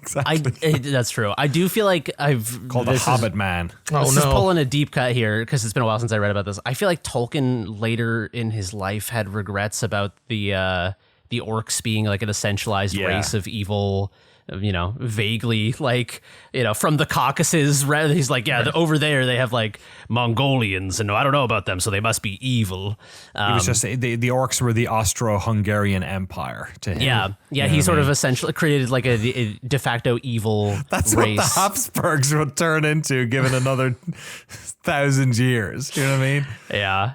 I believe towards the end of his life he regretted that, and it's funny because that is Hayao Miyazaki famously hates Lord of the Rings because he's like I'm the Oh, fucking really? orc, bro. Orc, Like that's funny. So Yeah. it's interesting. I'm the Hobbit. You know what I mean? Yeah. They just made like little leprechaun people who don't get involved in wars. Like Well, yeah. fiddly yeah. dee, fiddly da, who drink all the fucking time. Right, I Like, can't understand what yeah. they're saying. Yeah, right. I You're wonder right. who the fuck those people are. Good point, Like, yeah. yeah. They need to make a Lord of the Rings property that's not about like doing. I guess they just made a Hobbit game, but I never heard anything about it, so it must not have been that good. I was gonna say a game where Oh, you're a Tales of the Hobbit and you Shire? just fucking chill and smoke pipeweed. That's pretty close to what Tales of the Yeah, Shire it is, is, isn't isn't it? Yeah, I don't know Yeah. about the smoking any pipeweed part, but Listen, if play there's it, not but- overt drug use in this game, I it'd be a will lot not more play it. epic. I mean, what else is there to grow? Carrots and shit? Who cares? Yeah. Those people look like they eat a lot of potatoes. They look starchy. Not by What's choice, though. I feel like the potatoes were forced on them by They were Exactly. always Taken eating so away good. at the Right. ultimate time. Yeah. They had listen. You're talking about Well, the they're people who are small. like, we have third breakfast and second breakfast. Danny is always saying Yeah. second breakfast and third but they're breakfast. small. Yeah, we record know the what I mean? podcast in 10-minute increments because Danny has 17 meals Yeah. he has to fit gotta into keep the day. eating. Oh, it's gotta third hit that. breakfast. High tea now. Got to hit that pipe weed. Yeah, I gotta smoke a little pipe weed. What's the best race for your class then? I feel like burglar, it's probably hobbit, just because dwarf would also be good, but dwarfs are cumbersome and they knock things over and they're wearing too Danny, much you shit. can't race essentialize yourself like that. You're like, Actually, you I'm can. a hobbit, and also I'd be a good burglar. Dwarves cannot be lore masters. Oh, really? Dwarves, Okay. oh, they can't. I think it's pretty racist. Why? Because they just don't give a shit. Yeah. Okay. I don't know. Ugh. Fucking The only elves. and the stout axes can't be lore masters either. But I think stout axe is a type of dwarf. So Shouldn't really hobbits fucking- be nothing? Aren't they just trying to chill all the time? Like, I hobbits don't wanna have can a be job. the only thing a hobbit cannot be a captain or a mariner. Oh yeah, because they're like afraid of water or whatever. What about the river hobbits? The river hobbits can be everything except the Bjorning, which Bjorning is both a class and race, and only the Bjorning can be a Bjorning. What's a Bjorning? Is it like some No, we have magical to solve shit? this. Isn't there a character named Bjorn who's a Bjorning? It's just half of fucking Norway or Sweden, isn't it? Bjorn. Bjorn. Is she from Reykjavik? I don't remember. Bjorn is a character created by J.R.R. Tolkien as part of his Middle Earth Legendarium. Changing the bears. Dude, Legendarium is a great word. Apparently Bjorn means bear. Oh, all right. There you go. The name. I did not know that. Yeah, he's a skin changer who turns into a black bear. That's I don't cool. like that. I don't like that. Turns into a what? A black bear. Yeah, he didn't say black Turns into person. a I black know. guy. I know. That's a crazy superpower. Shapeshifting, man. Everyone be shapeshifting back in the day. That's true. Every little. There's too much. There's a lot of shit. We don't do the shapeshifting thing anymore. People aren't shape shifting anymore. It's true. They're not talking about people this aren't anymore. shapeshifting Back in my day, people were We're shaping. not lizards anymore. You know, all the government people. They don't. All the submarines. What were we talking about? BrebeMan? I forget. The Mariner. I was at DICE last week, the digital interactive Comshot Expo. Had a great time. DICE takes place in Vegas in like a fancy hotel. All the hotels are connected. Well, not all of them, but a lot of them are. So I got one that was I got my flights and my hotel real cheap. I got like 4 nights in Vegas for $420. So I felt pretty good about that. Because I was doing a workshop, so I knew I was going like 6 months ago and I booked my ticket.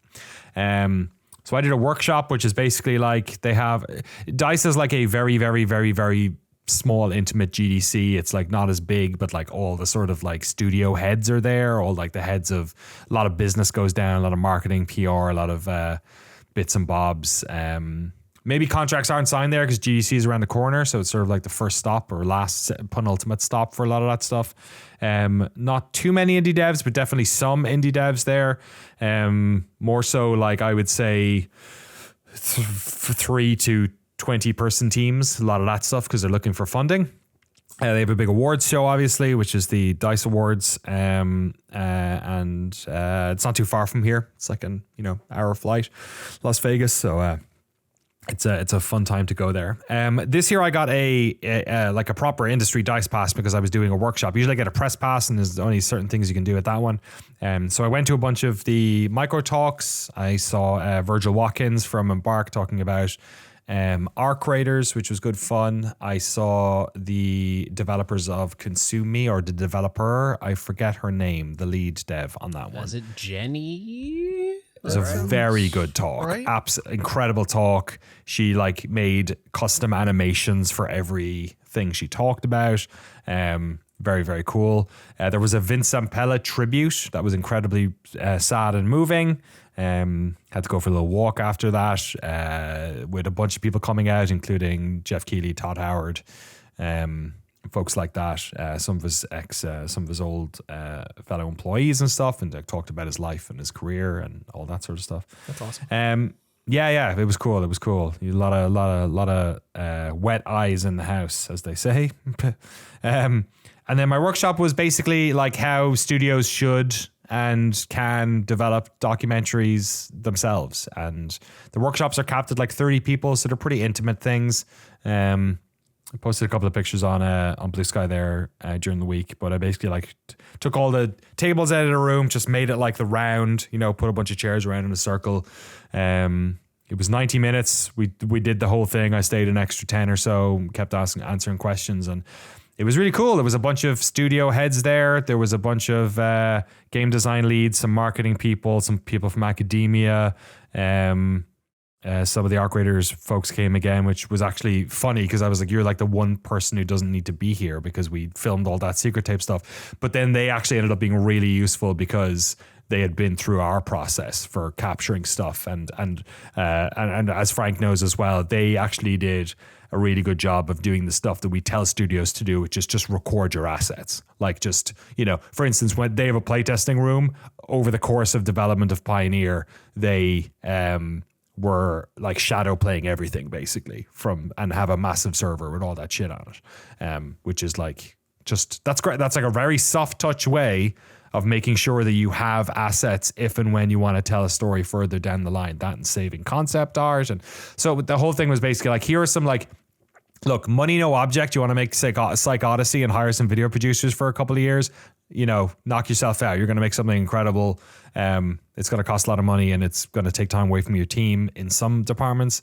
But like, here are some like low effort, low touch processes that you can add into what you do on a daily basis that will make it so that in the future, if you want to do the documentary, like a retrospective style doc, you will have the assets to do it and yada, yada, yada. So yeah, it was pretty cool. I think hopefully my dream is that like at least one of those studios ends up making something, or like developers, or there was a bunch of indies there too, ends up making, some sort of documentary.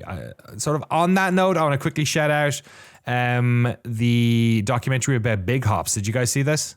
Yeah. I didn't get a chance to watch it yet, but it looks awesome. Chris, did Chris pay for that in some way? Chris Wade, the lead of Luckshot, I think is his I'm name. not sure. Tucker Hazel created it, who does that podcast Backlog Banter. Yes. So I think it's like a co-develop thing because on YouTube it like goes to both their channels. Go check it out. It's I think like a 45-minute long, largely retrospective about the development of Big Hops. On a new channel that Tucker has made called Dev Dive. If we can stick the link in the show notes, Jesse, that would be awesome. So super cool to see people doing this stuff. We suffer from it too. You make this stuff and it's really hard to get lots and lots of eyes on it. It's more about the quality of those eyes than it is the quantity, I think. But yeah, if you're interested in Big Hops or dev stuff, especially on the indie side, you should go check it out. And fair play to them for putting that together, because that's there forever now. That story will be there in the annals of dev history, as they all say. So DICE was cool. Bumped into a bunch of friends, had some meetings, talked to a bunch of our friends, like the Supergiant lads were there, and a bunch of other folks in the press and outside the press. So what were the vibes like? Because last year when you went, it was like survive till, well, it was already 25, but the 24 one you were there for was pretty harrowing from the sounds of it. What was it like this year? Yeah, I did skip last year, but you're right. 24 was the year where everyone was looking for money and nobody was getting it. I met a couple of people who were pitching and they said it was nowhere near as bad as 2024 was. That's good. It's not amazing, but it was definitely sort of closer to the mean, I would say. I think it's a funny conference because there's a lot of people walking around who are involved in the business side of games and their vision of it is so different. You know what I mean? Like it's they're thinking about all the big games at the awards that did well and like, oh, they must have done these, like, hit these marks to access this market and all this. Yeah. And I'm like thinking, it's all about game design, man. Nothing else matters. It's all about game design, interesting shit, meeting the market where it is, challenging people, all that sort of stuff. And it's happening in Vegas, which also, like, in a way sort of mirrors the absurdity of the whole endeavor of making these games, but is also like, it feels flashy. Like the whole thing feels very expensive in a way that can be quite jarring when you know what else is going on in the industry. So yeah, it's a fun. I like going there because it's like a quick trip.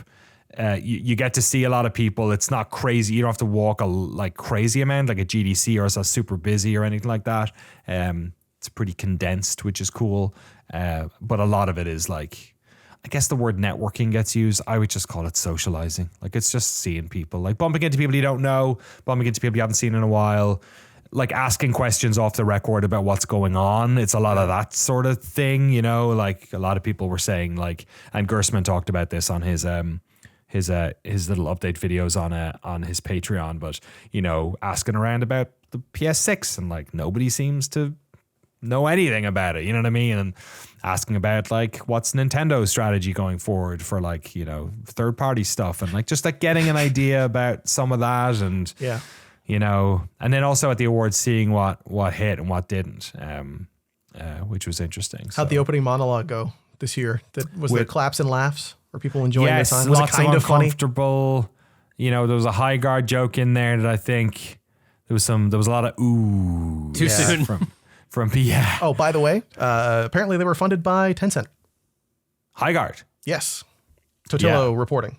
Okay, yeah. So but that wasn't, they weren't the people running the studio. That's just no, like they were just the lead investment financial thing. backer. Yeah, so they lost out as much as that. Corporations they lost have out maybe feelings the too. most of all, right? Yeah, all those poor people who got fucking let go on a moment's bullshit. notice, obviously. But yeah, so they were the investment partner. What was the name of the studio? It was a new studio, right? Wild Light Entertainment. Yeah, so that's been the way of things. Has been these studios popping up with sort of veterans of the Western games landscape, and then getting money from large Asian corporations and saying we're going to make the biggest game in the world, and then it doesn't happen. Tale as old as time at this stage. So there's a lot of that probably going on there as well behind closed doors, like meetings and whatnot.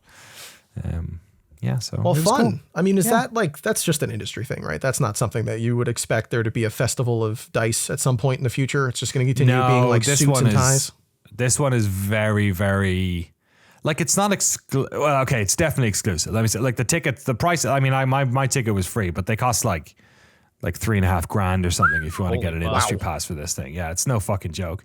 They do have some, like, I was talking to some indies and some folks involved in like grassroots game dev stuff, especially for marginalized communities, and they were saying like, oh, we used to get free tickets to this, and like not so much anymore. And like some other people were saying, oh, we got free tickets this year. So, and they had a table at the awards, which was a bunch of students, for instance, who had like achieved a certain thing and had gotten access to it. So it's, you know, it's all that sort of stuff where you know, it's half keeping up appearances and half thinking about you know, getting different folks in here to talk about stuff. But no, it's way smaller. It's way more, I guess you'd say, exclusive. Which makes my toes curl for sure. But Right. but that's not the feeling on the ground, I would say. I'm sure those rooms exist, but like, yeah, you bump into people all the time and they're down to talk. I was having drinks with a bunch of Western Japan-based devs. There was a whole bunch of them there hanging out. Cool. And that was really cool. And I got a tap on my shoulder, and I was our boy Hugo Martin, and just wanted to like shoot the shit. And we talked about Arc Raiders for Everywhere about 20 you minutes go, because that's he's what he was there. playing. And I was wearing my QuakeCon 2025 shirt when he came up. So Maybe that's what it is. Maybe that's how you make him appear. that's what it was. You got Yeah, I the like shirt his on. shirt, man. I like his shirt. That was pretty good. Are you Hugo Pretty Martin? cool. Pretty cool. People were asking in the awesome. Discord. It's awesome. Fuck, that is how we said. People were asking in the Discord if your talk will ever be something that they could watch. Maybe even not like a No. public thing, but if you could put it on like if you could just do it again or something. I don't know. Oh yeah, for sure. I did Yeah, like think making a about that Patreon afterwards, thing. actually. Yeah. Just Yeah. like, cause I have it all lined up, and you know, it's sort of ad hoc, and I had a brief deck done, but I figured workshops are more interactive. You know what I mean? They're more like, I even had like a thing where I set up like a fake little interview and things like that I plan to do more of. And I just had so many questions that I didn't. So the questions were the best part of it, honestly, because there was a lot of very specific questions and very specific problems that then other people were able to chip in on stuff. But yeah, I think we did a series yonks ago about how we make the devs, but it was more production focused, whereas like this was more sort of like big picture, sitting back focused, less like color grading and more sort of like, you know, how to do this over a couple of years. But yeah, there was no recording. It was done in like a meeting room. There was no recording of it, but yeah, I think I would like to do that this year, probably as part of our 10th anniversary stuff, maybe later in the year. That'd be great. That'd be pretty cool. All right. We're going to cut it there. Frank, if you don't mind, we'll push these emails to next week. We've had a long pod and I actually have a meeting in 5 minutes. Speaking of all the stuff that happens at DICE, there was a bunch of projects as well that might come our way as a result of it. I was talking to a bunch of people. Also, you hear little nods and winks about like upcoming projects. There's some exciting stuff. Hopefully, we can talk about in the next couple of months from various studios. But yeah, that's we'll call it a pod for here because we have to go shoot over to Aerial Knight to talk about DropShot in just a second. Jeremy's video, go check that out. All about climbing games, all about the design of freedom, and Frank's wonderful DDR video as well. Go check both of those out on Noclip 2. I am working away on the final episode of Disco Elysium and hoping to get episode 5, which is done and up in early access currently, out for people this week as well. So keep your eyes out for that if nothing else. Yeah, we got a bunch of stuff coming to Noclip 2. We had a big meeting last week about sort of cool shit that we can do for the patrons over on Noclip 2 and on Noclip as well. It's been sort of catch up for the past few months since Christmas for me on some of this stuff, but we want to solidify that stuff and make sure that there's cool videos for all of you. And that this podcast is cool. And how bad to have a plus 2 hour episode with a dev interview in it. So let's get to it. We're here to talk about DropShot with Aerial Knight himself. Yeah, enjoy the following interview.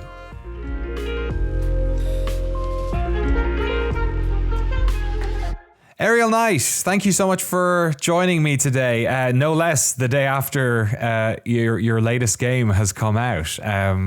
Is it all hands on deck there at the moment for DropShot, or is taking 20 minutes to talk to me all right? Yeah, the first 24 hours was a little crazy. We got a lot of feedback and we were doing like hot patches. So we just put out this the next to last patch. So it's going pretty good. Okay. You know, it's a smooth launch, the smoothest I ever had anyway. Tell us a little bit about the game. I've had some fun playing it. It's a super unique take on a genre that I feel like is sort of like, expanded a bit over the past couple of years, like the idea of sort of like high score, short level, first person action stuff, but obviously it has a very unique twist. Yeah, tell us about DropShot. How do you pitch it to people in elevators? Oh, I tell people in the elevators, I say we take a handful of characters, we throw them out of a plane and they fight on the way down.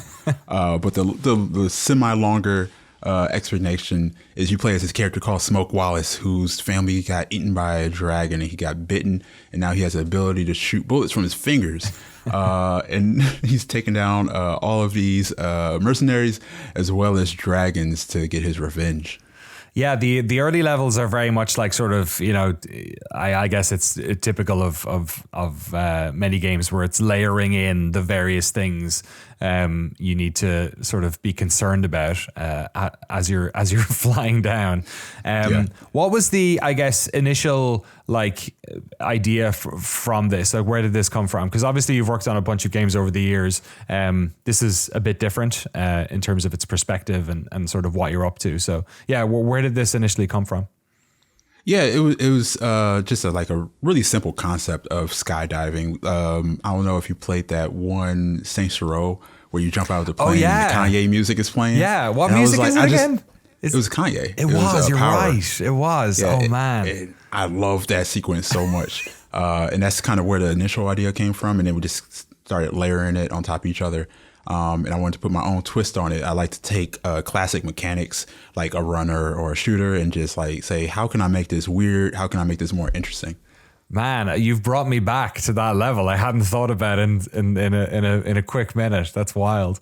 Yeah, it's my favorite, like one of my favorite gaming moments. It's great. It reminds me as well of, do you remember the, was it Far Cry 4? I forget. There was one where you were like burning the parachute was burning? No, it was just like on ground you were burning weed and there was some other track playing. It was like, I forget the name of the song. It was another one of these like really good musical moments. Yeah, it was a needle drop type of thing. Yeah, 100%. Yeah, that type of thing. That was wild.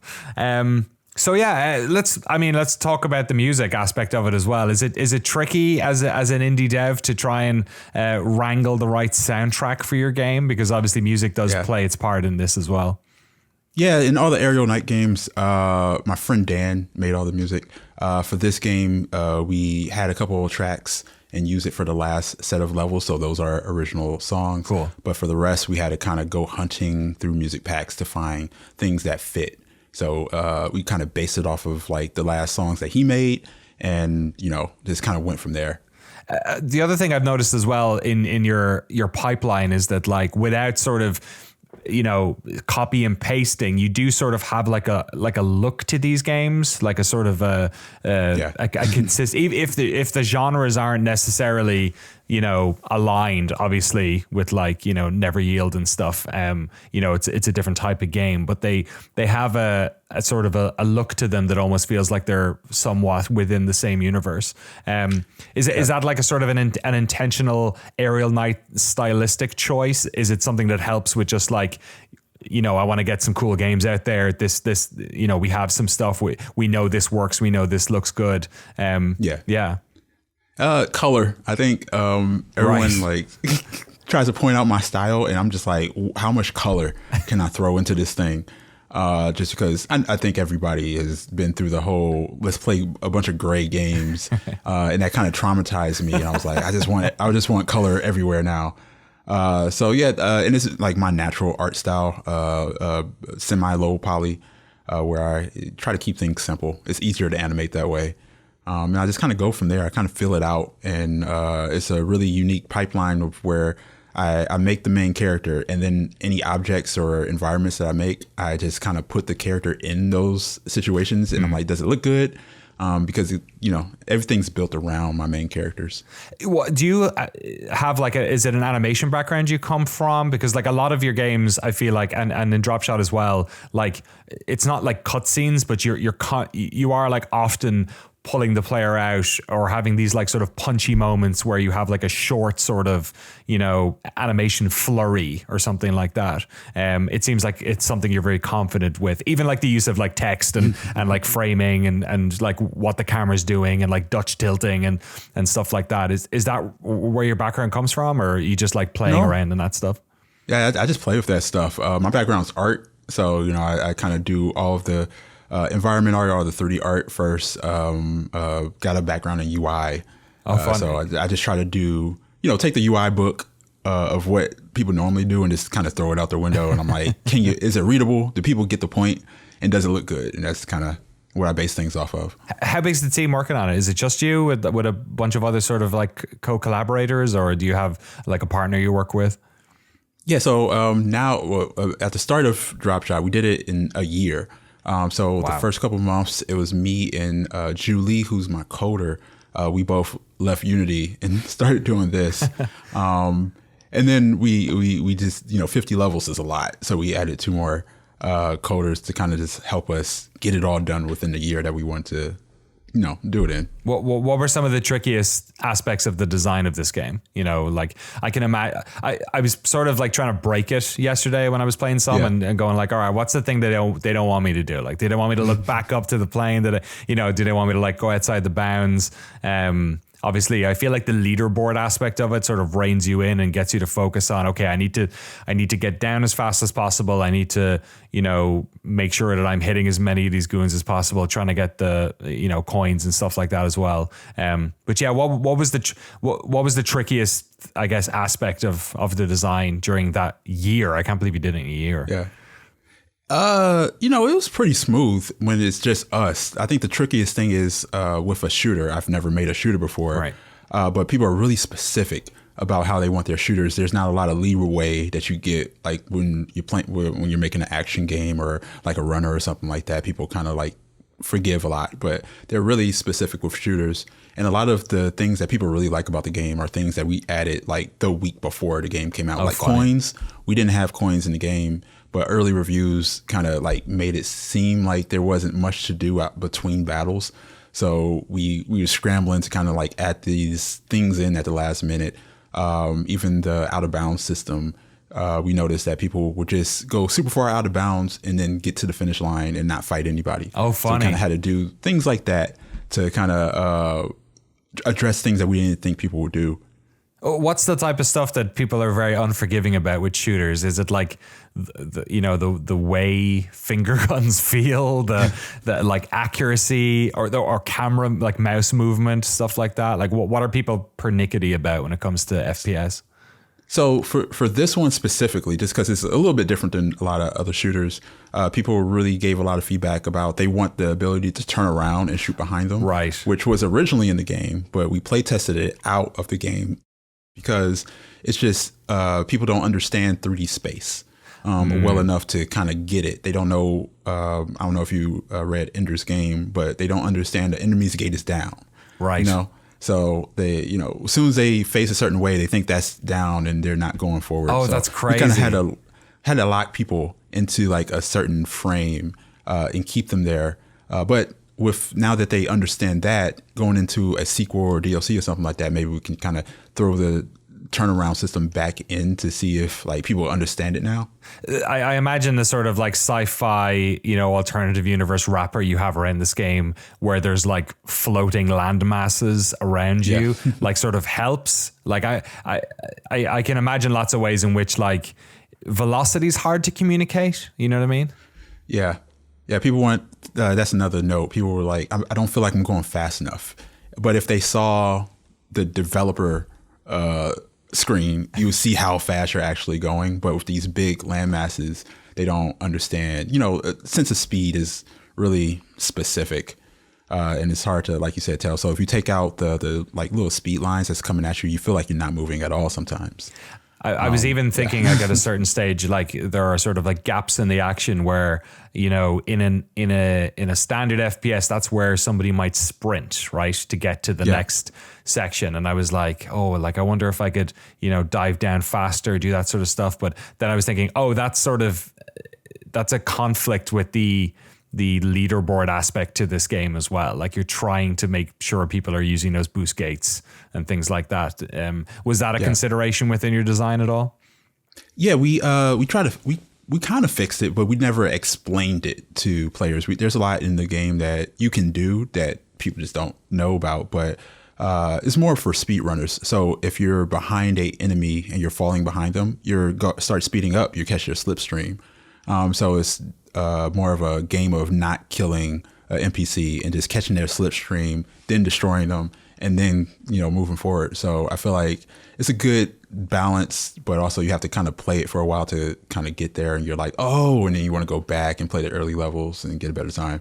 You've constructed the levels. I've not completed all the chapters yet, but you've constructed the levels in a way that like sort of end with these, boss fights against these poor fucking dragons. That's obviously a different, technical challenge too, because they're sort of like, they're not like, underneath you coming up towards you like the regular human enemies are. They're sort of, exploring the outside space of the level. I really enjoyed that flip of the gameplay because it also like made me panic about what was down below. I was thinking about if you could invert and look back up, I'd just be terrified about like hitting something on the way down or not hitting something or getting shot by one of the goons because you've got very limited health in that respect. Was it tricky to get that dragon combat in there? Yeah, like I really wanted boss battles, and I wanted some way to kind of reset the player. So we couldn't do infinite or 50 levels of progression, right? Because then you have 50 enemies by the that's the easiest way to do progression. So you hit a boss, and then you go to level 6, and instead of more enemies, there's less enemies but more obstacles or something like that. So that way we can kind of balance out the enemy count throughout all of the levels and give you like a soft reset to feel accomplished. Because I'm really into like short sessions, So you play 5 levels, you beat a boss, you can call it a night. You can play, a couple rounds before you have to go to school or work or on a bus or something like that. I'm really into that kind of vibe. I think I'm just getting older. I've actually not played it on my Steam Deck or anything like that, but you do suggest on boot, I think it did at least for me on Steam, to use a gamepad. Is that the case? Do you feel like it's strongest on gamepad over mouse and keyboard? Yeah, I feel like this is more of a sit on the couch or sit on the go type of experience. That's why I try to keep it really quick. Because I try to respect players' times. I know that's a weird phrase, sometimes, but like in the more genuine sense, I want people to be in and out, have a good time, go on to their next game. We're not trying to hold you up and make you play our game forever. What's the what's the past couple of days been like then? You said you're doing hot fixes, all that sort of stuff. Obviously when you're an indie dev these days, you can't just make games, you also have to market your games. You've got to do customer support, all that sort of stuff, getting it out to reviewers, stuff like that. What's the aspect of that you find the most challenging? I think the balance between sending out early codes and getting those early reviews. But like specifically with this game, it was my first time sending out codes so early. They're already writing their reviews, but I'm using the feedback that, the reviews are giving me to make the game better. But those are the reviews that people are going to see before they play it. Right. So it's like a chicken and egg type of thing, but I need the feedback from a really review, I'm gonna be mean about it type of thing, right? Or criticism. I like criticism, so it's more of a criticism type of thing. So yeah, it's getting that feedback is really important, but it's hard to trust certain feedbacks, because you don't know what they played before, what they're comparing it to. So I think that's the biggest challenge for me. But the marketing stuff, I never really had a problem with that. I like cutting trailers. I like talking to people. Excellent. The bigger studios spend money to get mock reviewers to review their games beforehand. Oh, we ain't got money, man.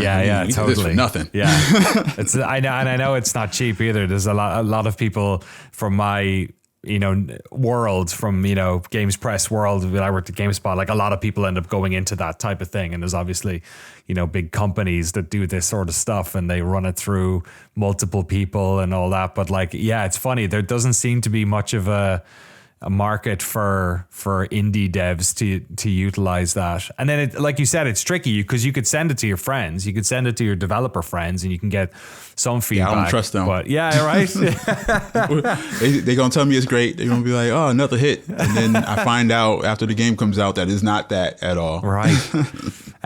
What's the initial response been like? What's I mean we're like right after launch there, so it's hard to really tell, but what it's so weird. I love the reviews. They're mixed reviews, but they're so interesting to read because everyone's saying something different. Some people love the dragons and the bosses and the ending and stuff like that. Other people hate those things but love everything else. Oh, funny. So I think I'm in a unique spot where I can't really touch anything because it would piss off one of those two people. So I'm just making adjustments that everybody agrees on. But like, hey, I want sensitivity controls, so I'm like, oh, I can do that, but it's all good, man. People really love the art, they really love the message, and I think something that they're finding hard to describe is the vibe. It's a really different and good and fun vibe, and I want video games to be fun. We play a lot of depressing games and things like that, and I'm like, I just want to make something cool that you can play with your nieces or your nephews. Yeah, I can totally see that. Like it has a flavor to it that is seasoning. Yeah, exactly. Yeah, feels good when it hits the tongue. You said that you've got some other stuff coming out this year as well. Is that the case? Anything you've talked about previously, or should we? Yeah, we were working on a puzzle game. So Aerial Knights take on a puzzle game. You just love you're just like, which genre can I tick off next? Yeah, and it's really weird. So I'm excited for people to see that. And then we're going to revisit some old stuff and see what we can do with those things. Excellent. But, if people follow me, they'll see what we got coming. I hope people like it. That's all. Where are you based out of? I'm in Detroit. Oh, terrific. Is that where you grew up? Yep. Born and raised in Detroit. Comfortable here. So much of a indie game scene there at all, or art scene, music scene? It's like indie dev wise, there's like 4 of us. Art scene, music scene, it's pretty good here. I think we got some of the best museums, a lot of good musicians come out of here. What's the weather like there at the moment? Terrible. Did you ever get used to? I mean, you grew up there. You got used to it? Or? Not me. I mean, I grew up here, but I never got used to the weather other people have. I don't like it. I visit other places and I'm like, man, must be nice. Wild stuff. Have you been to Detroit? I've never been to Detroit. I've been to closest I think I've been is Either Chicago or I was in London, Ontario. I think, is that closer? Yeah. Ontario. You can see Canada from Detroit. I had a couple of Xbox homies come up this summer, and they were like, "This is Detroit. This is beautiful, and it's nice and quiet, and there's like it's pretty spaced out and nice." I was like, yeah, Detroit's get a bad rap. Yeah. Hey, look, I'm used to that's what happens if you're not in the like top 4 cities in a country, is that everyone sort of looks down their nose at you. Good. I don't want them to come here anyway. Don't mess it up. Exactly. Yeah, don't mess up my Detroit. Yeah, exactly. Yeah, totally. I lived in Oakland for a few years, and it seemed like that was what was happening there. Was just the constant gentrification squeeze of all the culture out of the place to stick a bunch of yeah. It's nice and quiet up here. We got parks and forests. I ain't got to fight in traffic. I love it. Is there a city called Waterford close to there? Yeah. Yeah, I grew up in Waterford in Ireland, so I've always wanted to go to right. Waterford, Michigan, is it? Yeah, we got Waterford. We got Michigan. Hell. Yeah. We got our own Beverly Hills, Michigan. Beautiful. Hell, did the people in Hell just like really not want people to move there, or were they like saying it's a thing? People go up there and they can be the mayor of Hell for a day. Oh, it's like a small town, is it? Yeah, it's a small little thing. Hell, Jesus Christ! All right, I got 3 places in Michigan I have to visit now. Yeah. Let me know. Yeah, absolutely. Next time I'm in the area, for sure, we'll have to talk about one of your next projects. So cool. So yeah, when should we expect news on next stuff? And do you suspect you'll be doing any extra content for DropShot, or is it too early to tell? Yeah, we have, we got plans for like sequels and all types of stuff, but it really depends on if players show up. Yeah. Small little devs like me, we are adhered to if players give us a wish list or a review and things like that. So we're at the mercy of the players. So if they like it, then we get to make more. If they skip it, then we might not be able to do that. onto the next one. Yeah. Yeah. And I guess, you've been in the industry for a good little while now. We crossed paths briefly. I think it was 2 years ago? You at DICE. It was dope. Yeah. It's hard to not enjoy yourself there, because it's, you're bumping into people all the time, and it's, I don't know, even if like I don't gamble or anything, but it's just like casinos are weird to be in or something, It being in the casino is real weird to me. I know we're gaming, but we're not that, Yeah. But, it is a good time. I like running into people. But you've been in the industry for a little bit now. What is the sort of like biggest struggle that you find as an indie dev? Is it working on the stuff with small teams? Is it finding the audience? Is it publisher stuff? Like what's the thing, if you could snap your fingers and sort of get that problem out of the way? Which one would it be? I wish I could just end all publishers because I don't like publishers at all, and I don't know many people who have a good publisher. But I think scope. I think the industry has the biggest problem with the industry is scope and player retention. On our side, on the game developer side, is scope. So I wish we would make smaller games. We would be more convenient with our timing of certain things, and just kind of be like the movie industry where every stuff is spaced out sometimes. Everything's not dropping all in November. Right. But from the players end, if I could snap my fingers and change one thing, I would just wish that they would learn the people who actually make the games. Right. Because a big thing is I go to school sometimes and I ask them, what's your favorite video game character? And everybody tells me, Master Chief or this person or that person. I'm like, now who made that character? Give me the artist's name or just the person who did the story or whatever. Anybody. Can anybody name just one person? No one ever can. So I'm like, if you truly love this thing, you will learn just your favorite character's creator, at least. Well, you're certainly doing your part in trying to release games that at a pretty fast clip and getting those timelines down, and hopefully we're doing our part in solving the problem that you brought up there at the end. I'm with you though. I wish more people sort of did this sort of stuff, but yes, onward we go with our missions. Ariel, where obviously DropShot is on Steam. Where else can people find your work? Where should they follow you for updates on your games in the future? Oh yeah, you just type in Ariel Knight, everything should pop up. But there is there are hundreds of other people who are way better than me. So always look for Black game developers, support Black game developers, because they are making crazy and amazing things. Ariel Knight, thanks so much for joining us. Thank you.